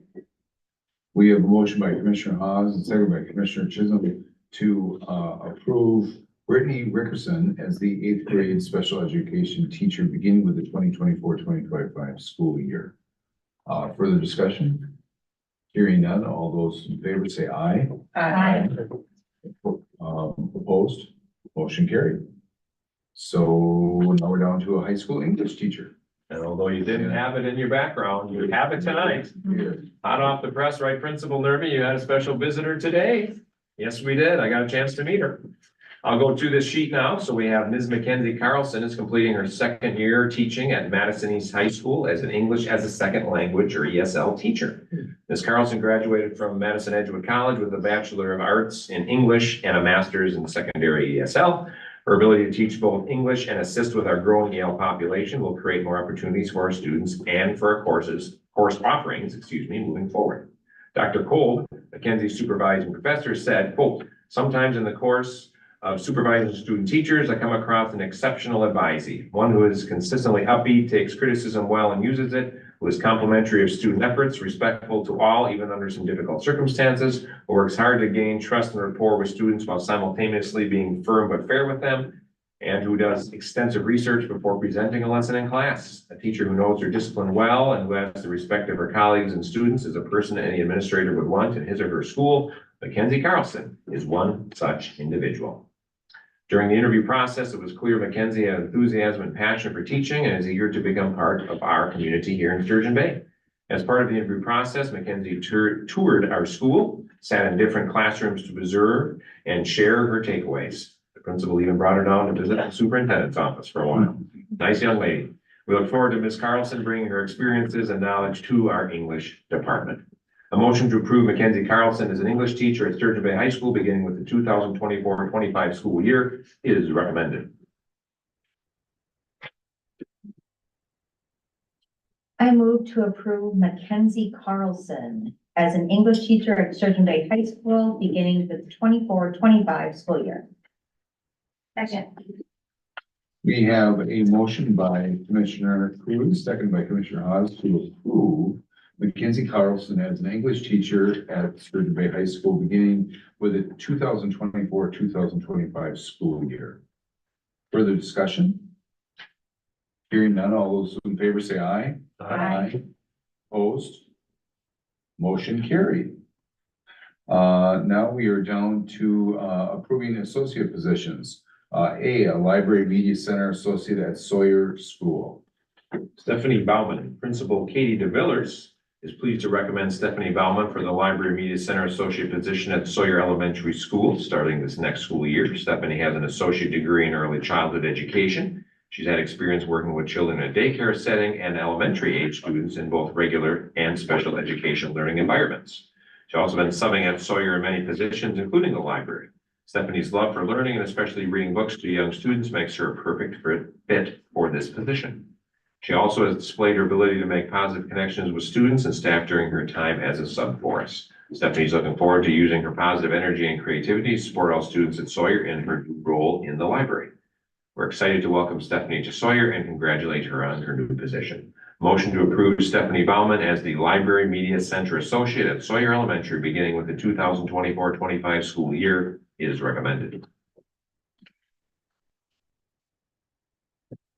Move to approve Stephanie Bauman as the Library Media Center Associate at Sawyer, beginning with the 2024-2025 school year. Second. All right, we have a motion by Commissioner Schultz, second by Commissioner Howard to approve Stephanie Bauman as the Library Media Center Associate at Sawyer beginning with the 2024-2025 school year. We have further discussion? Hearing none, all those in favor say aye. Aye. Opposed? Motion carried. Now we're down to the Library Associate at the high school. Yes, the person who will be working in this very room during school days next year. Principal Nerby recommends the hiring of Nate Selly as the new library associate at Sturgeon Bay High School. Nate graduated with a teaching degree and served as an elementary teacher before leaving the profession to raise his children. During that time, Nate worked as a horticultural technician with the University of Wisconsin-Madison at the potato farm here in Sturgeon Bay. In addition, Nate has served as a reserve sheriff's deputy with the Door County Sheriff's Office the past 4 years. Nate has 2 students who currently attend Sturgeon Bay schools. Hint, you met one of them earlier this evening, sitting over on the end there. Nate has been a strong part of our Door County community. We're excited to bring his talents to the role of library associate here at the high school. A motion to approve Nathan Selly at Sturgeon Bay High School as the library associate beginning with the 2024-25 school year is recommended. I move to approve Nate Sully as a Sturgeon Bay High School library associate beginning 2024-25 school year. Second. We have a motion by Commissioner Spricka, seconded by Commissioner Hawes to approve Nathan Selly as the Sturgeon Bay High School library associate beginning with the 2024-2025 school year. Any further discussion? I just have a comment. I was gonna have a comment too. So Yeah. what's the reporting structure in the library Good question. media center? Principal Liberty, you want to come on down? I'll set it up. Yeah, so for those who don't know, Nate Sully's wife, Holly Sully, is the district library media specialist, which is a teaching position. All right, Nate would be coming into one of, again, we end up with, I think it's 3 of our teacher assistant library positions open. So in looking at it, it's one of those where, is the teacher technically the supervisor evaluation writer? Is not, would be under the guise of the administrator, but it's a good question. So have you, as you've looked at this and as you talked, or looked at candidates and talked with him, Principal Nerby, would you answer that? Yeah, I mean, you did a great job. So that position is supervised by the building principal. So I do the evaluations and oversee that person in the associate role. Understanding that response, but yet in some respects, they're working alongside of, I mean, how does that, is that executed? I understand where the evaluation is coming from, but at some point, collaboration, I'm not gonna use the word colluding. Collaboration is necessary, evil of the roles. Yes, I mean, in that role, obviously the library associate does work with the librarian, organizing, following, some of the expectations of how the library should be run and that sort of thing. I don't see it a whole lot differently than, we have married teachers or spouses that work across the hall from each other. They're not in a supervisory role, but they collaborate, they work together, they, share ideas in that sense, but they don't oversee or supervise or have any of the duties associated with that. In this role, obviously,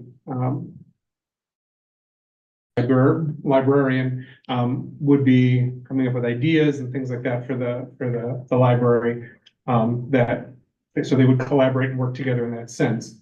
But there's no supervisory or overseeing role related to that. How would you describe their 2 roles?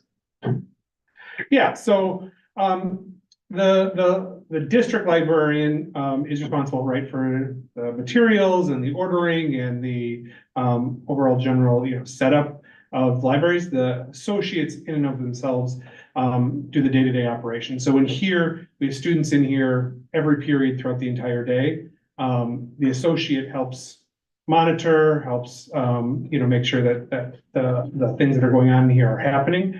The high school, each bit, like the different levels are different. So I don't want to speak for the elementary, but in there they do some teaching work with students in that. Here it's not so much, but we have online students. So the library associate here helps oversee and monitor our students who are in here working on things.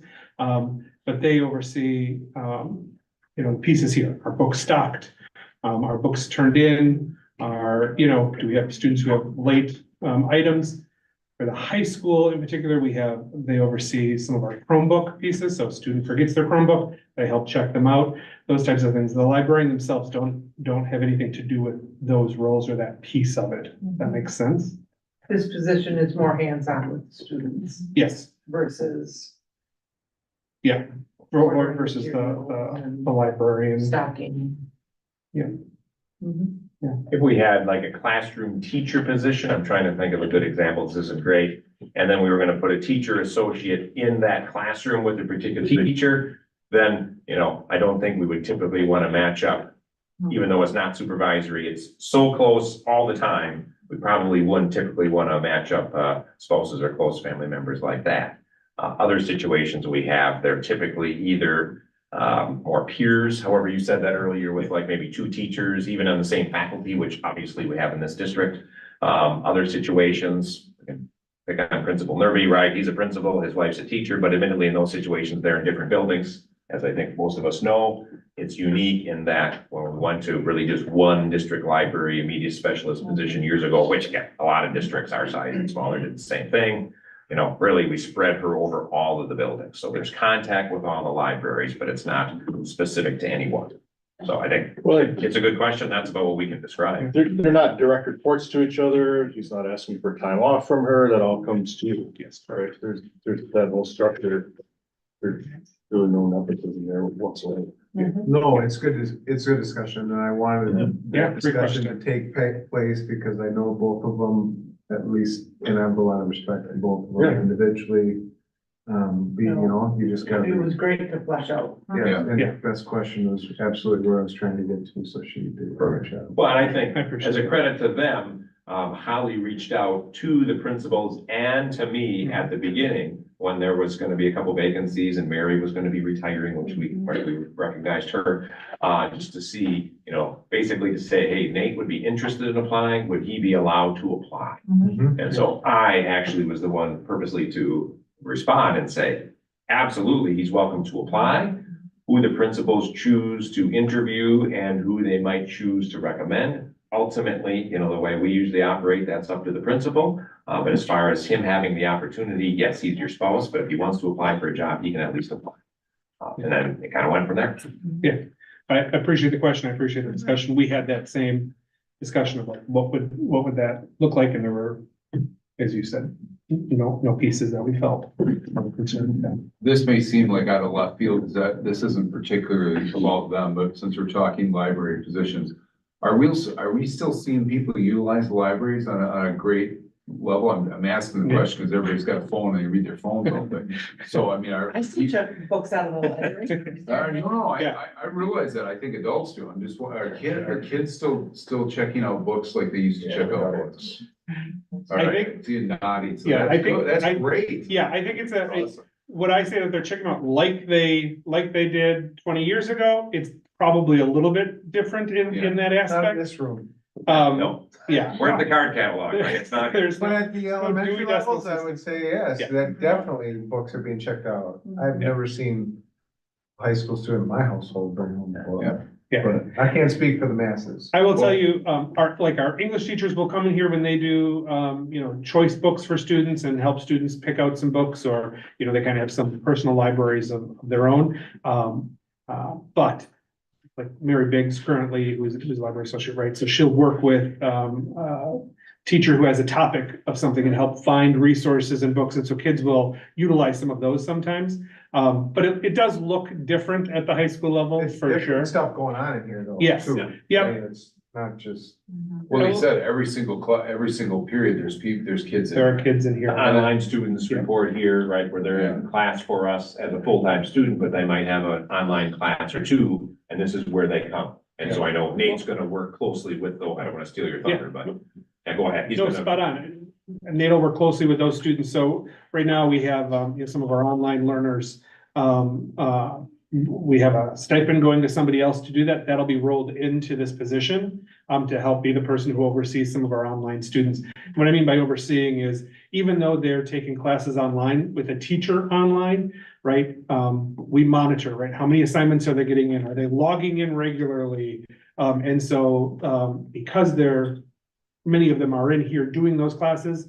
That position, the associate here, Nate in that case, would be the person who would be having those conversations with the students of, hey, I noticed you're, 7 assignments behind where you should be right now. And communicating with families and having those discussions right now that we have somebody else being paid to do, that would become part of the role of that person here. So, Kind of nice. so I'm hearing it's more, that position is not You know, like assisting a student to go find that World War II book that's on the shelf. They're not checking out that one. I mean, yeah, it's different. It is different in that sense, and they're helping a lot more with the online. So like I said, they work with the Chromebooks and helping students with those, but also how do you find good resources? What does that look like? You know, what is a reliable source? What isn't? Some of those roles. But I will say, as you know, for those that have been on the board for several years, right, we kind of flipped the library around about 2 years ago. And we've seen an increase in traffic with that. This space, the way it's set up right now is typically, you know, with tables and chairs kind of all in the space. Classrooms come in here and use this, even as just a different space. They have the board here, so they'll come in here is to get out of the classroom and do something a little different, or to have some other resources in here. It's used all the time with all of these different nooks that students can come in when they have their opportunities. So it's still being utilized, looks differently than when I was in high school. Yeah. Right? And believe it or not, kids actually are sometimes here after school. It's true. Not always because of how the supervision works, but you heard two of our students tonight, Izzy and Luke, both talk about mock trial. Mhm. I know, Brock Blahnik often meets with kids on mock trial in here when they're doing their thing, and then they're giving their presentations and all that. This has kind of become, obviously, he could use his classroom, but this has become a space where I know, especially when they're trying to ramp it up a notch, he brings them here. Yeah, well, I guess my original question though is, you know, are people still, there is a sign out there that says bring your old book, if you're behind, bring your books back before the end of the school, Yeah. which means somebody must be checking out books. And I saw some nodding that yes, people are checking out books, which is good because there's fantastic books in here as I walk around that I would want to read, so. And they usually have a special little display like the one on the All right. left shoulder there. Because it isn't our job, I don't wanna house a collection, right? This is collecting dust, and hopefully kids are using that, because otherwise, we're gonna have to decide, you know, what's it gonna look like in 30 years? You know, if everybody's reading on tablets, but I like paper, but, you know, that's great, so whatever. Good, thank you very much. So we are down to, I think. wait a minute, it's Oh, see, I'm trying to move ahead, see, motion and a second, any further discussion? All those in favor, please say aye. Aye. Opposed? Good, motion carried, forgive my slip of the memory. Now approve the register secretary position. Correct. And I don't know if we've ever had like potato bank back-to-back candidates. And actually, before I think either of them worked in there, my wife's cousin, Renee Sauer, was in that position out at the research station. Anyway, here we go. Mrs. Kristen Krejcia has served as a substitute in our office at the high school on numerous occasions, filling in as we need support. She's been a welcome addition when she's been here. Kristen served as a lab tech research technician at UW-Madison Potato Gene Bank for the past 4 years. In addition, many of our students and families know her from her work at the Door County YMCA as a swim instructor. In addition to already knowing many of our students and families, Kristen has 4 children in our school district. She possesses a positive attitude, a willingness to learn Sturgeon Bay practices, and a strong knowledge of programs and systems. I look forward to Kristen joining our team and bringing her vast experience and expertise to the district. A motion to approve Kristen Krejcia as our Sturgeon Bay High School Registrar Secretary is recommended. I'll move to approve Kristen Krejcia as at Sturgeon Bay High School as a registrar secretary. Second.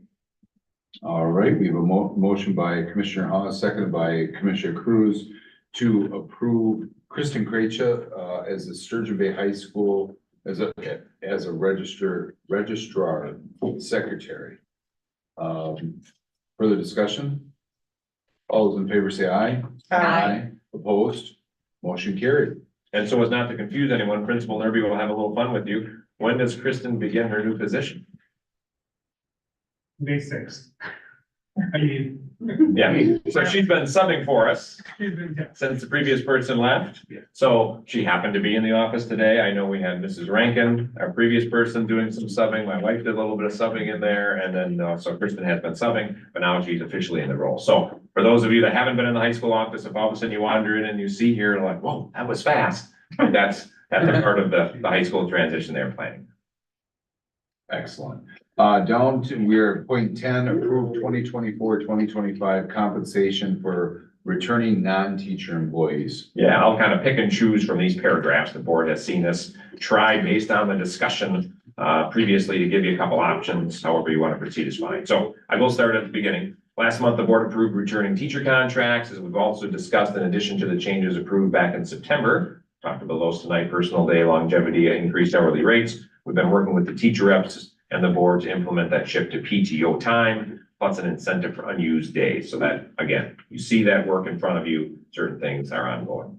This month, the board set to act on the 2024-2025 compensation for the non-teacher employee groups. Those are listed, but I'll say those for the record for anyone who might watch the recording or anything from home.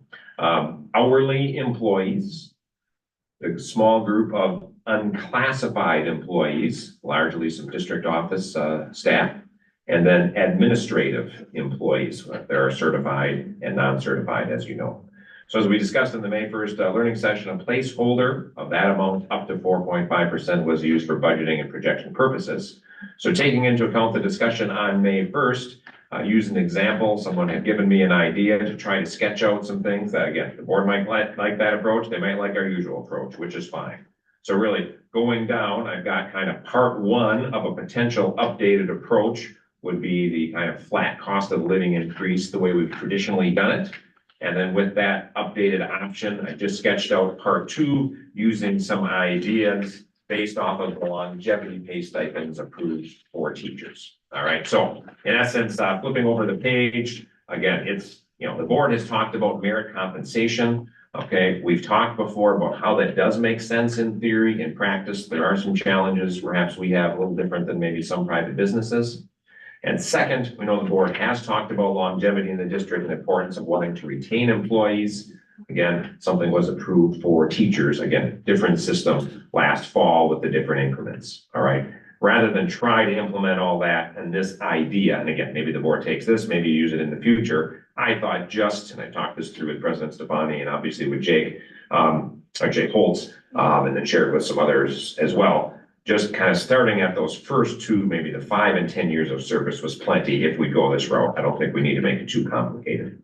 The next paragraph just talks, and again, you've seen this already, but while longevity and merit certainly are not exactly the same thing, I was trying to come up with something that was fairly simple with it, at least some causality between the two.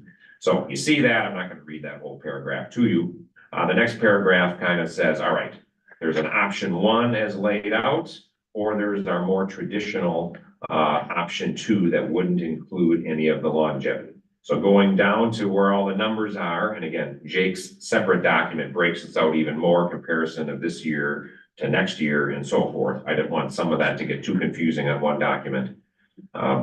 We've got different percentages. So if we went with the option, the two parts, a flat increase and a longevity piece, you see we've got sketched out, Jake priced it out at those 4 different levels, 3.5, 3.75, 4.0, 4.12. That was kind of the top end of the districts that we've heard from anyway that we're doing something. And then you see the differences between the two. So I think pretty self-explanatory, but we can pause for questions later. And then part two with this kind of quote unquote option one for our purposes tonight, there could be a range. So if one number was picked up above, there also could be one of these picked for whether the 5th year and beyond, 10th year and beyond, and you see how Jake priced that out for us. All right, I then put a fill in the blank option one approach sample motion if whoever makes the motion wants to go this route, so it's easy to fill in. And then I thought, for the sake of clarity, right, channeling my former high school English teacher from many moons ago, sometimes the sample's helpful. So then I kind of broke down with option one what that might look like in italics. That, oh, a person could, and I just picked the lowest 2 examples, could pick with this approach 3.5% plus the longevity of, say, the lowest one, 0.5% for people going into their 5th with additional 0.5% going into their 10th, and just what exactly that means for people, just so that was clear. If you look at that and you say, well, Dan, thanks for listening to some discussion at the learning session. That's more complicated than we want it to be. No problem. I then have the simple approach basically that we've done in the past, right? Option 2 for our simplicity purposes tonight. Again, In recent years, we've sketched out 3, Jay gave you 4 options with what those would be with just a flat dollar and then a simple fill in the blank motion there to just suggest a particular increase for the group. Early in my time, sometimes, maybe once or twice, the board did separate motions. They ended up being the same numbers in those examples for all 3 of those non-teacher groups. In more recent years, the board has just done one number across the board. Again, totally within your purview, how you'd like to approach, as long as we can have some sort of motion ideally, so the business office can get to work on the different documents. So, President Stefani, is there more background or board members that I can provide before someone wants to think about making a motion, which then could lead to discussion? Otherwise, I'll stop. I don't think so, because I have what we had discussed, and this is the board has seen in the past too.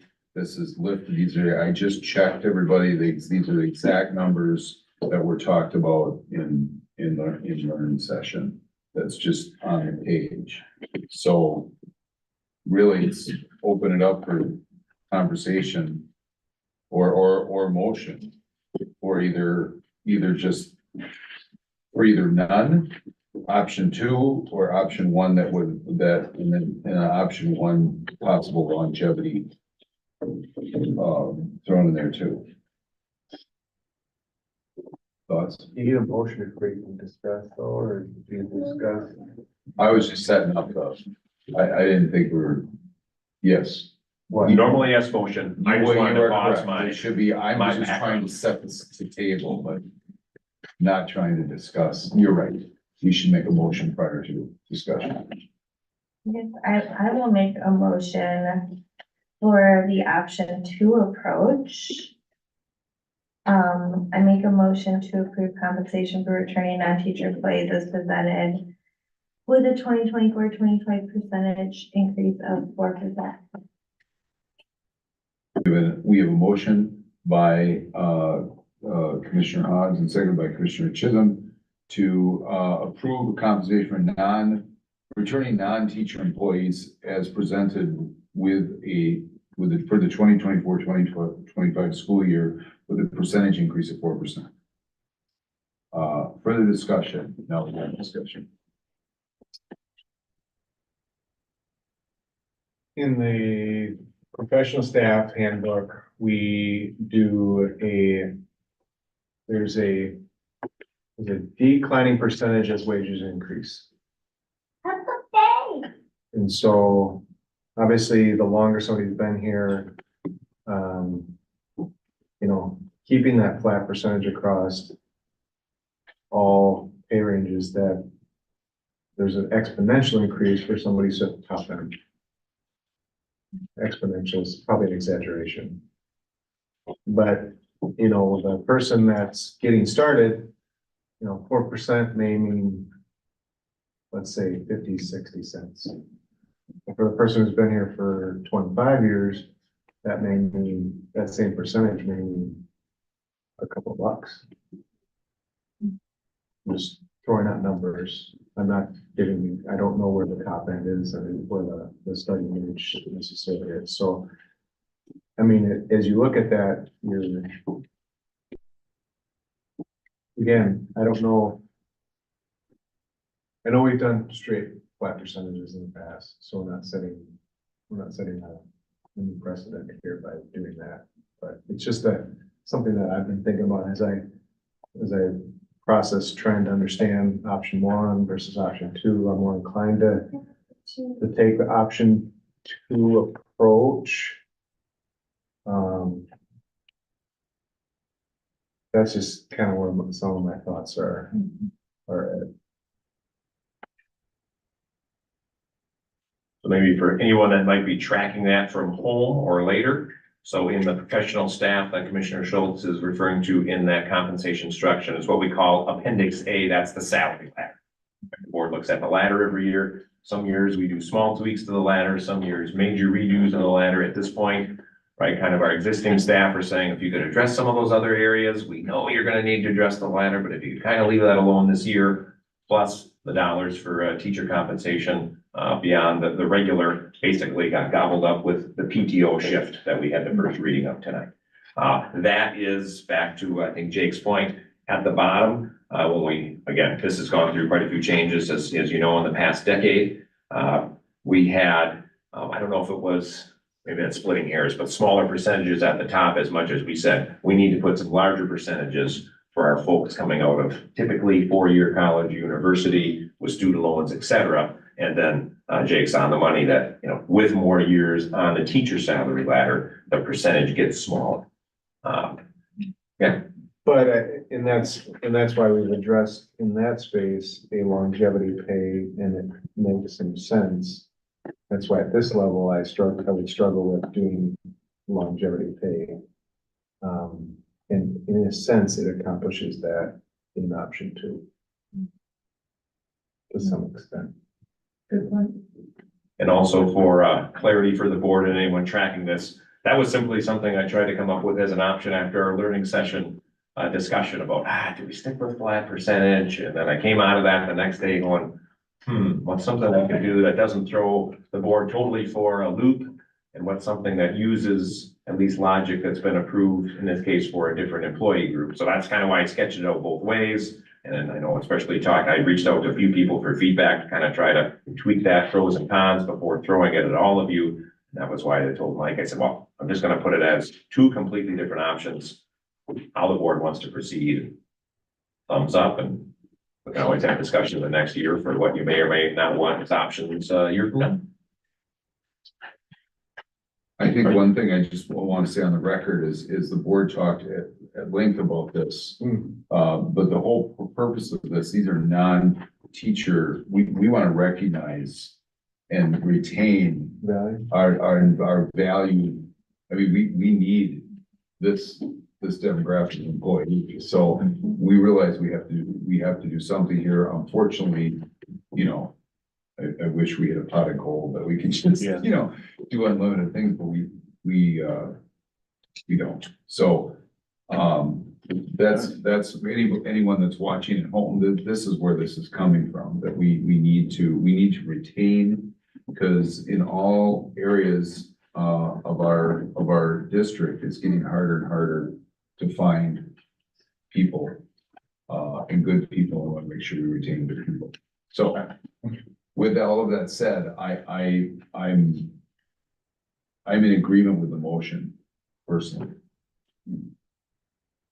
I don't know, me being a realist and like just a, you know, normal working guy. When it comes to like increases and like, when you say like 3.5% and 4%, when you get that raise or whatever, you see that 3.5% or 3% or something and you go, oh, that's not much, you know?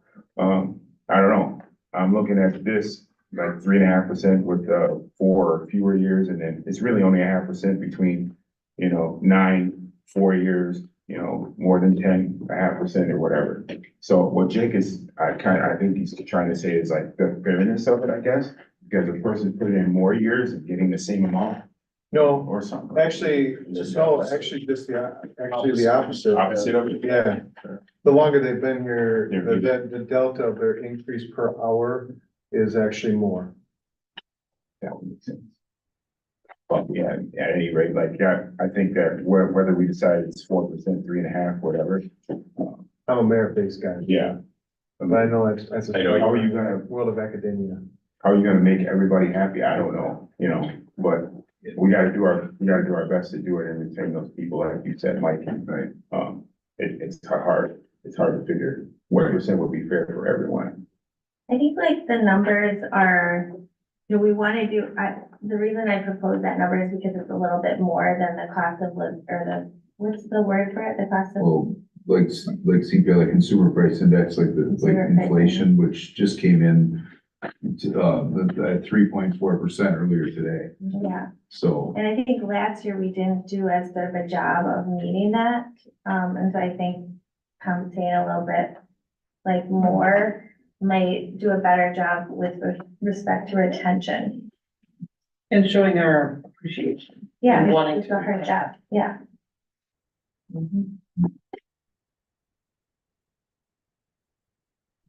So any further question or any further comments, or should we put this to, can I call the question and put the vote out there? Is everybody At ready? 4%? Well, yeah, I guess I'm just gonna, any further discussion and then I'm just gonna. Already just called. Motion's already made. All right, so, yep, no motion been made, so we have to vote on this motion at 4%, yes, to fill in the blank. So I will read the motion again. The motion by Commissioner, Haas and seconded by Commissioner Chisholm is to, approve compensation for returning non-teacher employees as presented with the 2024-2025 percentage increase of 4%. So, all those in favor say aye. Aye. Opposed? Motion carried. Thanks, Rick. And now we're down to, we talked a lot about this, everybody. Now we're going to approve a water softener. So this is kind of almost comical. Here we go, approving the purchase of a water softener. That's right. It goes over the threshold of things Yeah, I that know. typically the administration can approve, but you're right, it does seem kind of strange for some of the stuff we've talked about tonight. So the high school water softener replacement. John Sullivan paid us a visit the other day and let us know there was a problem. High school water softeners had a catastrophic failure. After consulting with the Culligan repairman, it cannot be repaired and needs to be replaced. The current softener was installed back in 2004, which is pretty impressive, actually, 20 years old for the high school. The new water softener will be the same size replacement, keeping the initial cost down. It's recommended we accept the quote of $8,995 for the softener, as well as the associated install programming as outlined in the quote in the fact sheet from Culligan here, Sturgeon Bay. So then the motion to approve a quote for the replacement of the water softener in the high school not to exceed $11,000 once everything is figured in is recommended. Can I have a motion? I'll move to approve the quote for the replacement of the water softener in the high school not to exceed $11,000. Second. All right, so we have a motion by Commissioner Spurka, second by Commissioner Howard to approve the quote for the replacement of the water softener in high school not to exceed $11,000. Further discussion? All those in favor, please say aye. Aye. Opposed?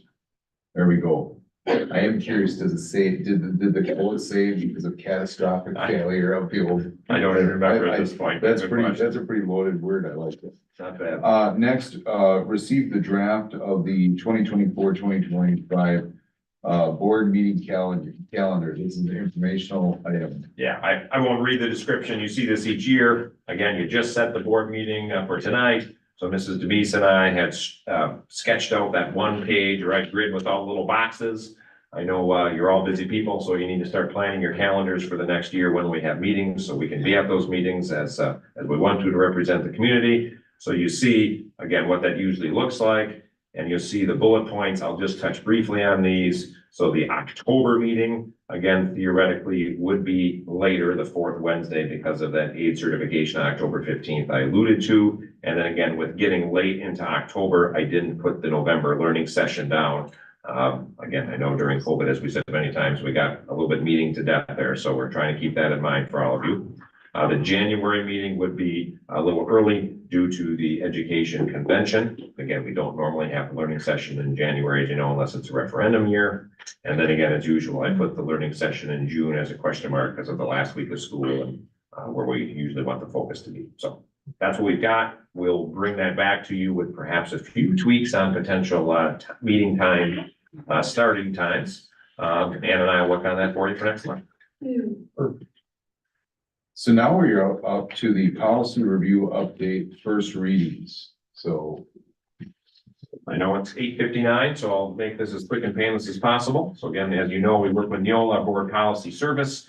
Thanks to our Neola rep, Jean, right, Ann for helping us out. So I don't have to work through some of the details we did years ago from scratch. So here we go. Electoral process 0142.1, in essence, updated to clarify the requirements for qualified elector for the declaration of candidacy, as well as requirements for incumbents seeking re-election. So those citations updated. Next up, 0143.1, public expression of board members. Policy updates include instances where board members make statements to individuals or members of the community that might cause issues for the board and or district. If not made clear, those statements don't necessarily reflect the views of the entire board or even of their colleagues on the board. Again, we know we'll be coming into political season. We all see the commercials already, so it'll get interesting in the coming months. 0144.3 conflict of interest. Again, one of those that gets updated usually pretty regularly, right? About board members can't also be paid employees of the district. There's also, in the next sentence, you see, provides an opportunity for board members to serve as unpaid volunteers. That was something that changed, oh boy. That's a little over a decade ago with certain things, but that language gets updated. Then we see these related to FMLA. So depending on the series, we see the 163001, 343001, 443001, depending on which employee group. And then really, I'll just draw your attention to the first sentence. Policies revised to remove potentially confusing reference to the status of full-time staff eligibility for FMLA based on 1,250 work hours requirement for federal eligibility. So then it just gives some additional background there, which might put you to sleep tonight. Letter E, 2340 district sponsored trips. The revision was made to remove a reference to non-district sponsored trips from language regarding a trip approval process. Letter F, 3121, 4121, criminal history record check and employee self-reporting requirements. The self-reporting requirement language in the policy was revised to try to provide greater clarity. Next up, letter G, 31, 39, 41, 39, staff discipline. Policy revised to include resignation as being covered in either of those. Language was added with regard to investigations involving potential criminal conduct and then issuance of what you sometimes hear of the quote unquote Garrity warning. Basically, informing an employee they're required to respond to questions posed during an investigation associated with that. Letter H, 5113, open enrollment programs, interdistrict. Additional language, I'm jumping to the second sentence, is included that specifies the authority to terminate open enrollment based on habitual truancy and reference the procedural requirements found in regulations. I will just pause. The principals deal with this every year, as does Amy Lottbach in our data position. Open enrollment can be terminated for truancy or attendance purposes. One of the great ironies, or in my opinion, and others would agree with me, mistakes of the Wisconsin open enrollment system is they don't account for behavior, right? So if you would deal with any one of our principals and talk about an open enrollment student that maybe has egregious behavior, they can't be sent back to their previous public school district simply for behavior. But if they reach the point of being habitually truant, then the principals can be on top of that very quickly, and then they're sent back. So just kind of an ironic thing. I don't know why they haven't fixed it yet, because this has been a problem for years, but there you go. I'll continue. 5,200 attendance, really dealing with clarification of the types of student absences that require written approval. All right, and again, in these days, written isn't just an old note, right? We have emails, text messages, phone calls, etc. Next up, 5215, missing and absent children. I'll kind of jump you down to that next line as far as the whole piece about providing for safety and assistance in the case of missing or absent children. School will provide a safe and secure location for a child, even if not a student, during the school day, right? If something comes up here. 5517, student anti-harassment policy revised to better define the reference to Garrity warning. Again, similar to what was noted above. 6151, return/outstanding stale checks. Right, updated to include a procedure for handling payments made by check by the district that remain uncashed after a period of time determined by policy. And we reflect a timeline additional note I have written on here. Thank you, Mrs. D. That's really dictated by our bank. Right, we work with that. Yeah, that was the last one. Sorry, I was thinking I had one more on the next page. Those are the first readings. No board action needed tonight. Second readings would happen as part of the consent agenda next month. I think we go to reports. Yeah. Yes. I'm sure Lindsay would love going first. Yes. Backwards night. Yeah. And our special visitor for tonight, who got to go to Target before. Yeah. That's looking everything, that's not Well, yeah. special. And even a McDonald's Happy Meal, she let me carry down here. She trusted me enough for that, so that's pretty good. Yeah. Get the point that she sees the screen there. Flashy. So we've just got three big shout outs tonight, really, that I think are really important to recognize. Our first one, our DCAP students just did a huge Humane Society Drive fundraiser. So they collected blankets, dog food, cat food, all the goods. And then got to go over to the Humane Society, donated, and really see like the fruits of their labor. So that's just a really key pillar of that program, is giving back.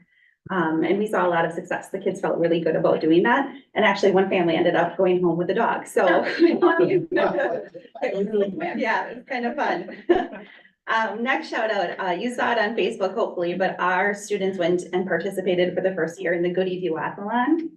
So our students, if you have dropped off your kids in the morning, the last 3 months or so, you've seen our kids out on the track training and practicing on the tricycles and or walking. So the Goody Duathlon was held in Pulaski this year. And so it was a walk/run and then biking for all of our students. And so just a big shout out to that group and the staff. I mean, the amount of stuff that we went with in terms of bikes, trikes, helmets, snacks, so many snacks that we had to feed everybody on the trail. It was a lot of fun that I got to participate in, and we're gonna go back every year now. It just was a really cool event. So kudos to the staff, the families, the parents, everybody who came. And then the last shout out is, you've seen their pictures all year, but our community-based instruction group that runs out of Sunrise Elementary School, it has done tremendous activities and outings for the kids this year. You'll see us on Facebook again this upcoming week. We've been training and practicing at the Y with kayaking and paddleboarding all second semester. So I'm regretting that I volunteered to go again, but we're out on the bay this Thursday, paddleboarding, kayaking. So I'm really hopeful it goes as successful as last week was, but you know, I'm gonna end up in the water, and I just have to know that going into it, I think. So big shout outs. Everybody's doing a really great job. Cool. All right, thank you. Thank you, Director Barry. Feel free to head out. No need to wait on our count. All right, we're gonna keep it going this direction. Backwards, That I'm works. gonna throw another little twist in, partner night.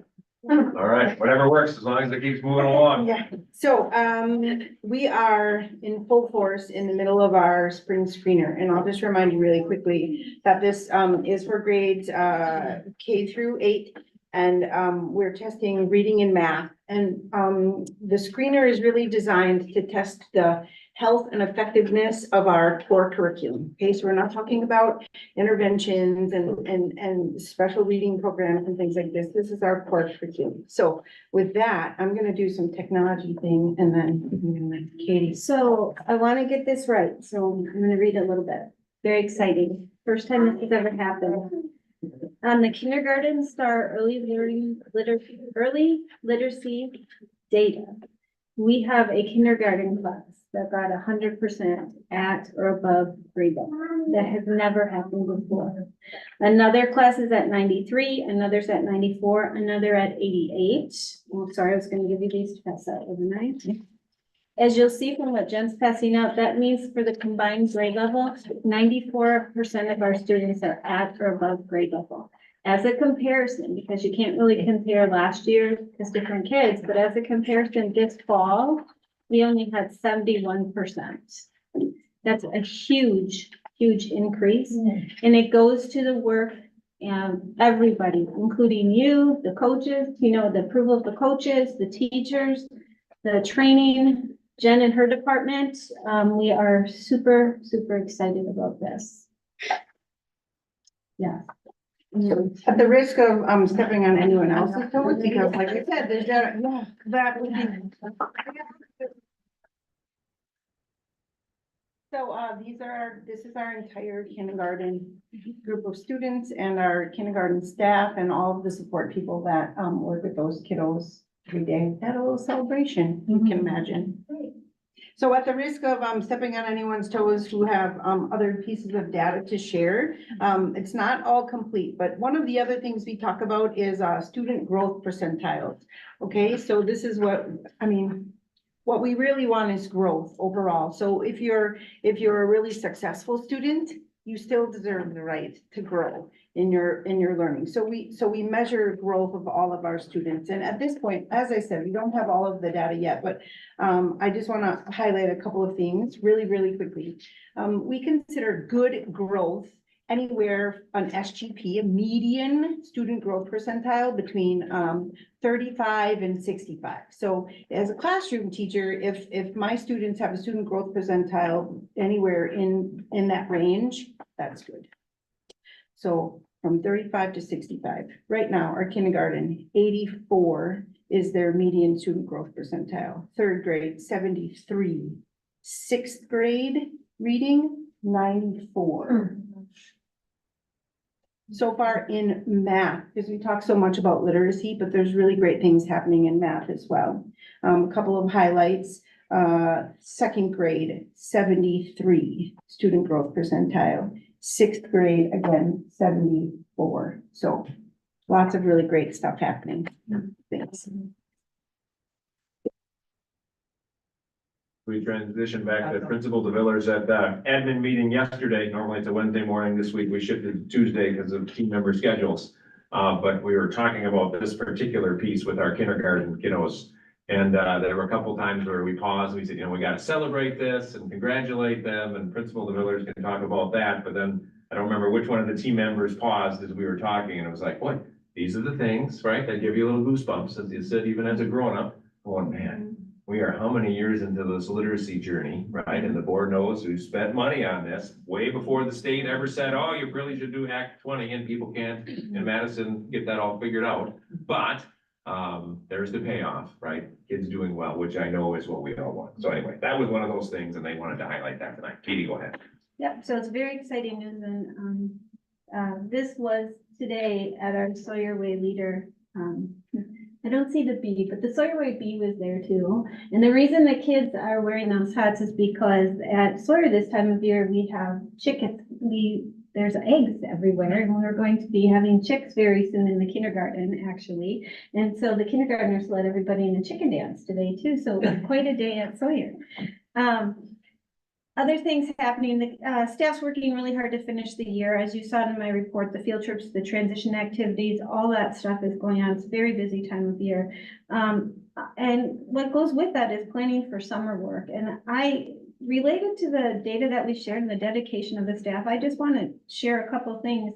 This summer, first time ever, I've offered it before, but this year I offered again a staff retreat where we're going to be looking at some of our systems and a lot of everything that we do. And I don't have the agenda perfectly well put together yet, but I can tell you that even without that, I have 22 out of the 32 instructional staff members, so our teachers, our coaches and so forth, that are attending. They don't have to, and they're attending. And I think that speaks a lot. There's also 10 staff members that are going to be a part of a book read related to universal strategies and supports for dealing with kids who struggle socially, emotionally, a book called Tough Kids, and 15 staff members who are going to be part of a book read on zones of regulation, which is our tier 2 self-regulation. The next thing we do, if kids struggle in universal, they do something called zones. And we've had little bits of training from our staff in the past, but we're going to reground everybody and do that. So 15 staff are doing that. I just think that speaks highly of the staff there and how dedicated they are. Another thing is facilities stopped by today. I saw Nelson today, and he stopped by, and he was with a Camel Corner representative. And they are looking at fixing and relocating cameras inside and out of Sawyer, especially playgrounds, main arteries of the school and so forth, helping us to feel really safe. So I'm glad that that's work is happening, and thanks to the technology department. That's it. I have a question. Katie. Yes, ma'am. Is each one of these bars a kid? A kindergartner? Is that what it is? Not exactly. And Jen, you come help me with this. I would say that I forgot to add, we're so excited, but there were 4 kiddos that when this was shared with me that the coaches or Lane specifically wanted me to share. There's some kids that aren't able because of their disabilities to take the test, or some that really struggle doing it. And there was a celebration that one little girl who couldn't take the test in the past. She isn't in the green there, but she did take the test. So that's progress. And then there was 2 students because of extended absences that we couldn't get data on them. So To answer your question, yes, each one of those bars represents a kindergarten. Great, thank you. Any other questions? Thank you. Thank you, ladies. Principal Katie Smullen, come on down. Well, thank you. I haven't had a chance to look at my data for STAR, so that was exciting to hear. I've had teachers pull me over to say, look at this and their computer, and I'm like, look at how he grew, and so I've been excited, and we do math next week, so that was awesome to hear that, and yeah, the kindergarten stuff is so cool. We will be doing data digs in the next couple of weeks, once all our data comes in, to really look at the year and how we met kids' needs. During that dig, we're really excited. Students, we always try to do a value added experience while we're doing this. So their Mad Science program is coming, and the Wildlife Sanctuary, our art teacher is doing sand art for Asian and Pacific Islander Heritage Month. So I'm just excited about those two things. So I'll tell you how that goes later. And then we're really excited, want to express gratitude for all the Rock the Dock grants. And we had our Sunrise Ambassadors attended just yesterday due to ropes course at the Door County Adventure Center due to one of those Rock the Dock grants. And it's like, the pictures are pretty awesome, but yeah, we're looking forward to the next Rock the Dock this June 1st. So that those grants are really, like, you're seeing them in action now, like quickly being put to use. That's really a really awesome turnaround. Speaking of grants, we're so excited that our playground committee was awarded the Community Investment Fund grant for $80,000. Yeah, that happened. So we had wrote it and got denied the first time for both of them. We just kind of were professionally persistent is the word. And so that's what we did, and learned a lot and got a lot. Thank you, Wayne, for helping it share his grant that he got, gave us ideas. So we are really excited. And Mike, you had read lemonade stand money, that $13 those street kids. I mean, it's like these kids are like, I mean, to think of all the things they could spend their little money on, they want a new playground. Like, that just speaks volumes. In our community, I agree. It's just really excited. So we're really excited to wrap this part of the project up. We got Sawyer yet, so but we're getting really close to Sunrise. So that's what we're doing, and we're in field trip season. But yes, Katie, I just got our school, like our summer school things back, and I'm excited, you know, one of my kids gets to do the lemonade stand. Yes. Last year, can you remind me, didn't they make like thousands of dollars? They did. They made over $4,000. And so that group, because we're almost there to Sunrise. So this group will be really focusing on Sawyer, because we're like almost ready to put a pin in Sunrise here. So yeah, they will, that's what they'll do. And we'll see. I don't know. And the board, you guys have donated. I mean, there's just been a lot that have come through. So yeah, they'll work hard again. We're not done. We're getting close. Professionally versus. Professionally. Before you disappear, Katie, two things Yeah. along that, right? So lemonade stand, then the Green Bay News, right, which led to some other exposure last summer, right? So who doesn't love seeing kiddos there? And when we got the email from Jess Holland, how did you feel? I got teary. I didn't realize how emotionally invested I am in all this. Like, I was like, oh my gosh, like that is a huge deal. So yeah, we put a lot of time in, and the grant writers and some of these moms since the beginning, yeah, right, well, but yeah, it's been a lot. We're not done, but yes, we're tired, but we're not done. So. It's May, we'd be tired anyway, but yeah, definitely get it. Yeah. Thank you, Katie. Yeah. We'll have, I think, Principal Mark Smullen come on down next.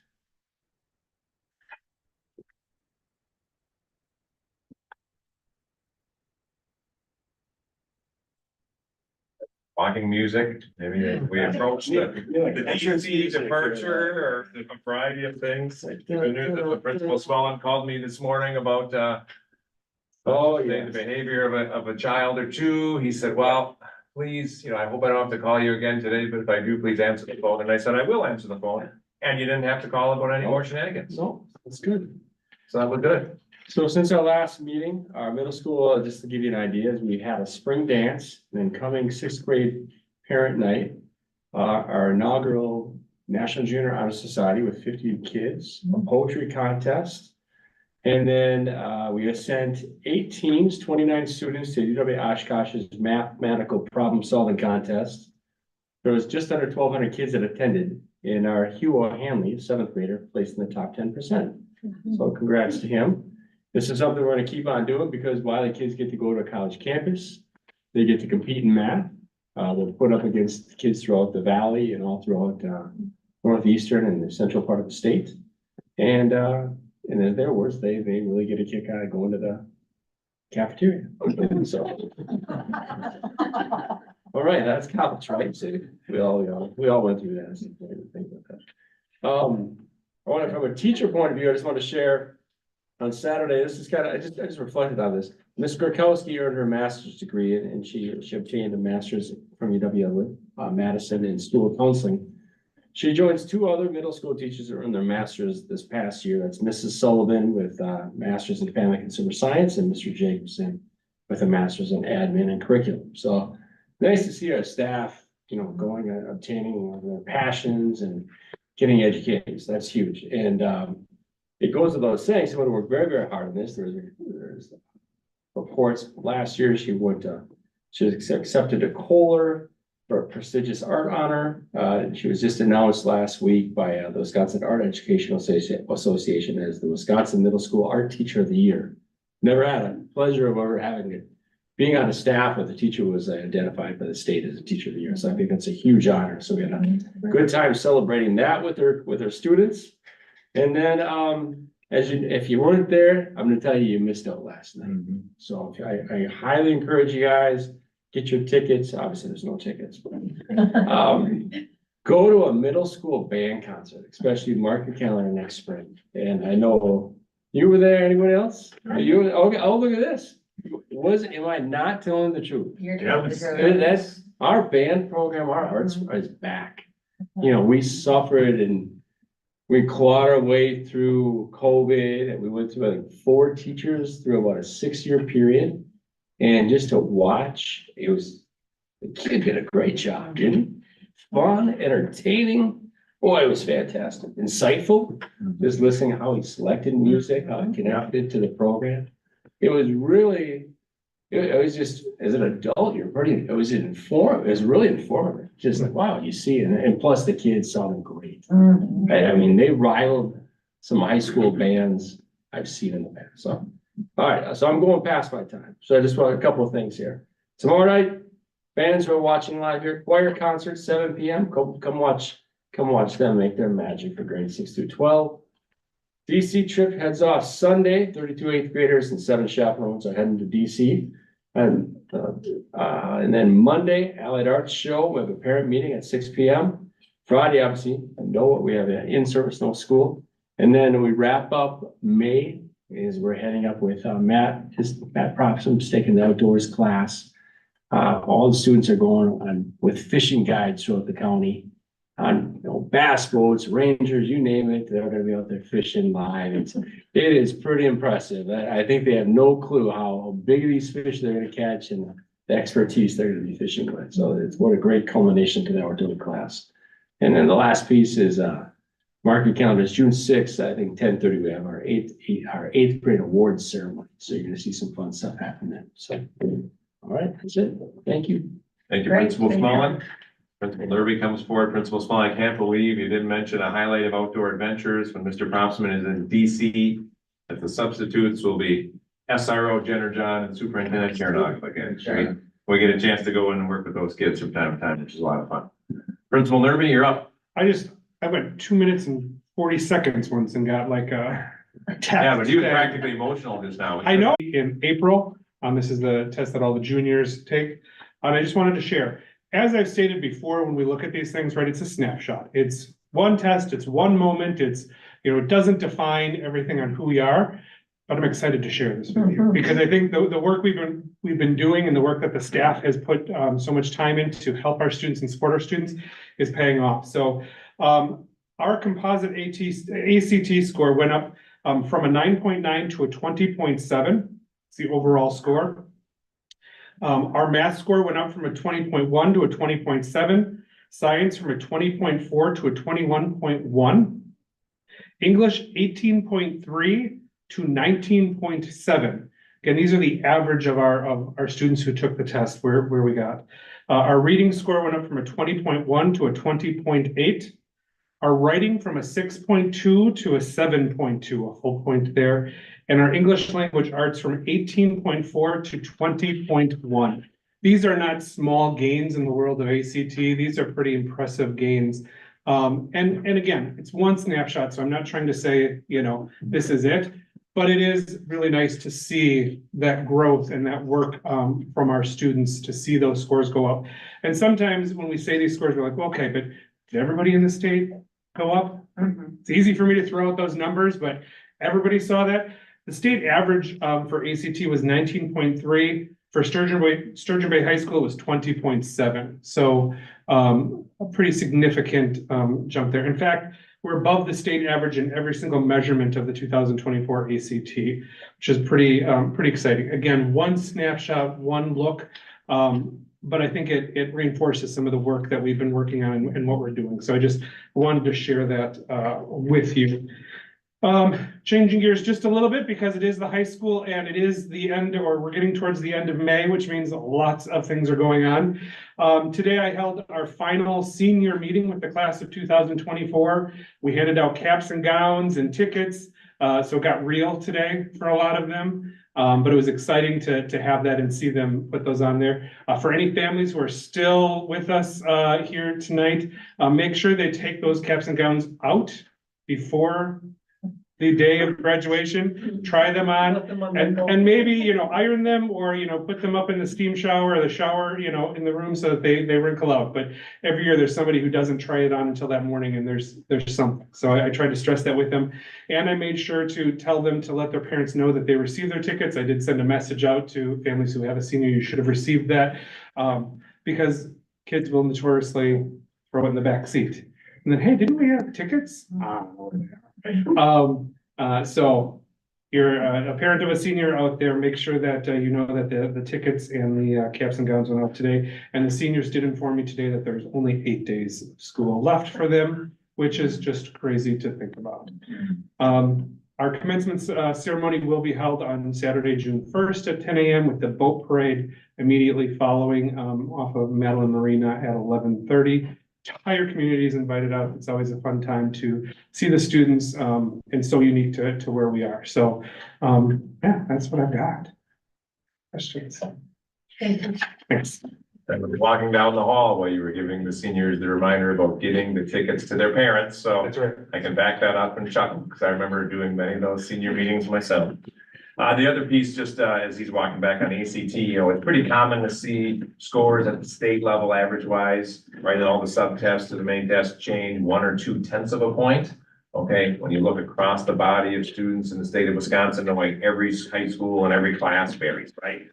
So when you start seeing change, especially in the positive direction of, more significant points, clearly that's a sign of a variety of things that people are doing well. You see, business manager Jake's at the business managers conference right now, so he's off to that. You see his report materials, again, financial snapshots or whatnot, or what you've come to expect the last number of months of every school year. So that should be no surprise as far as what he prepared for you. Don't think I need to explain anything else. My report, I'm not going to read it to you, but again, we had our spring conference, so I shared some different things.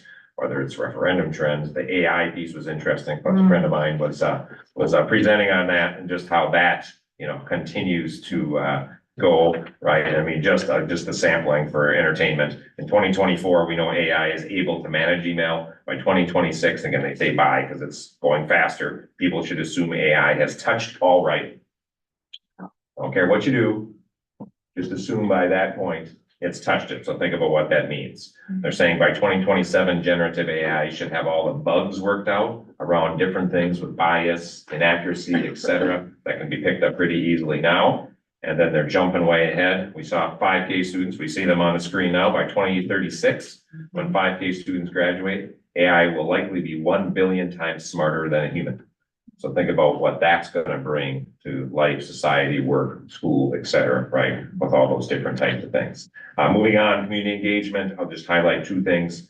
Jake Holtz and I did attend the Destination Sturgeon Bay annual meeting. And it's interesting, although we know a number of people that were there from different organizations, they're kind of like, oh, I think this is the first time the school district's kind of formally, membership is new to us, that we were a part of that meeting. So that was kind of fun. And then the newsletter just keeps plodding along.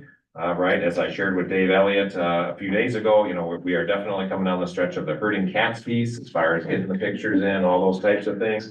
Having worked with this in the past, oh, it's even surprising to me how long it's taking to get some of the details from, again, it's a great thing to have a committee.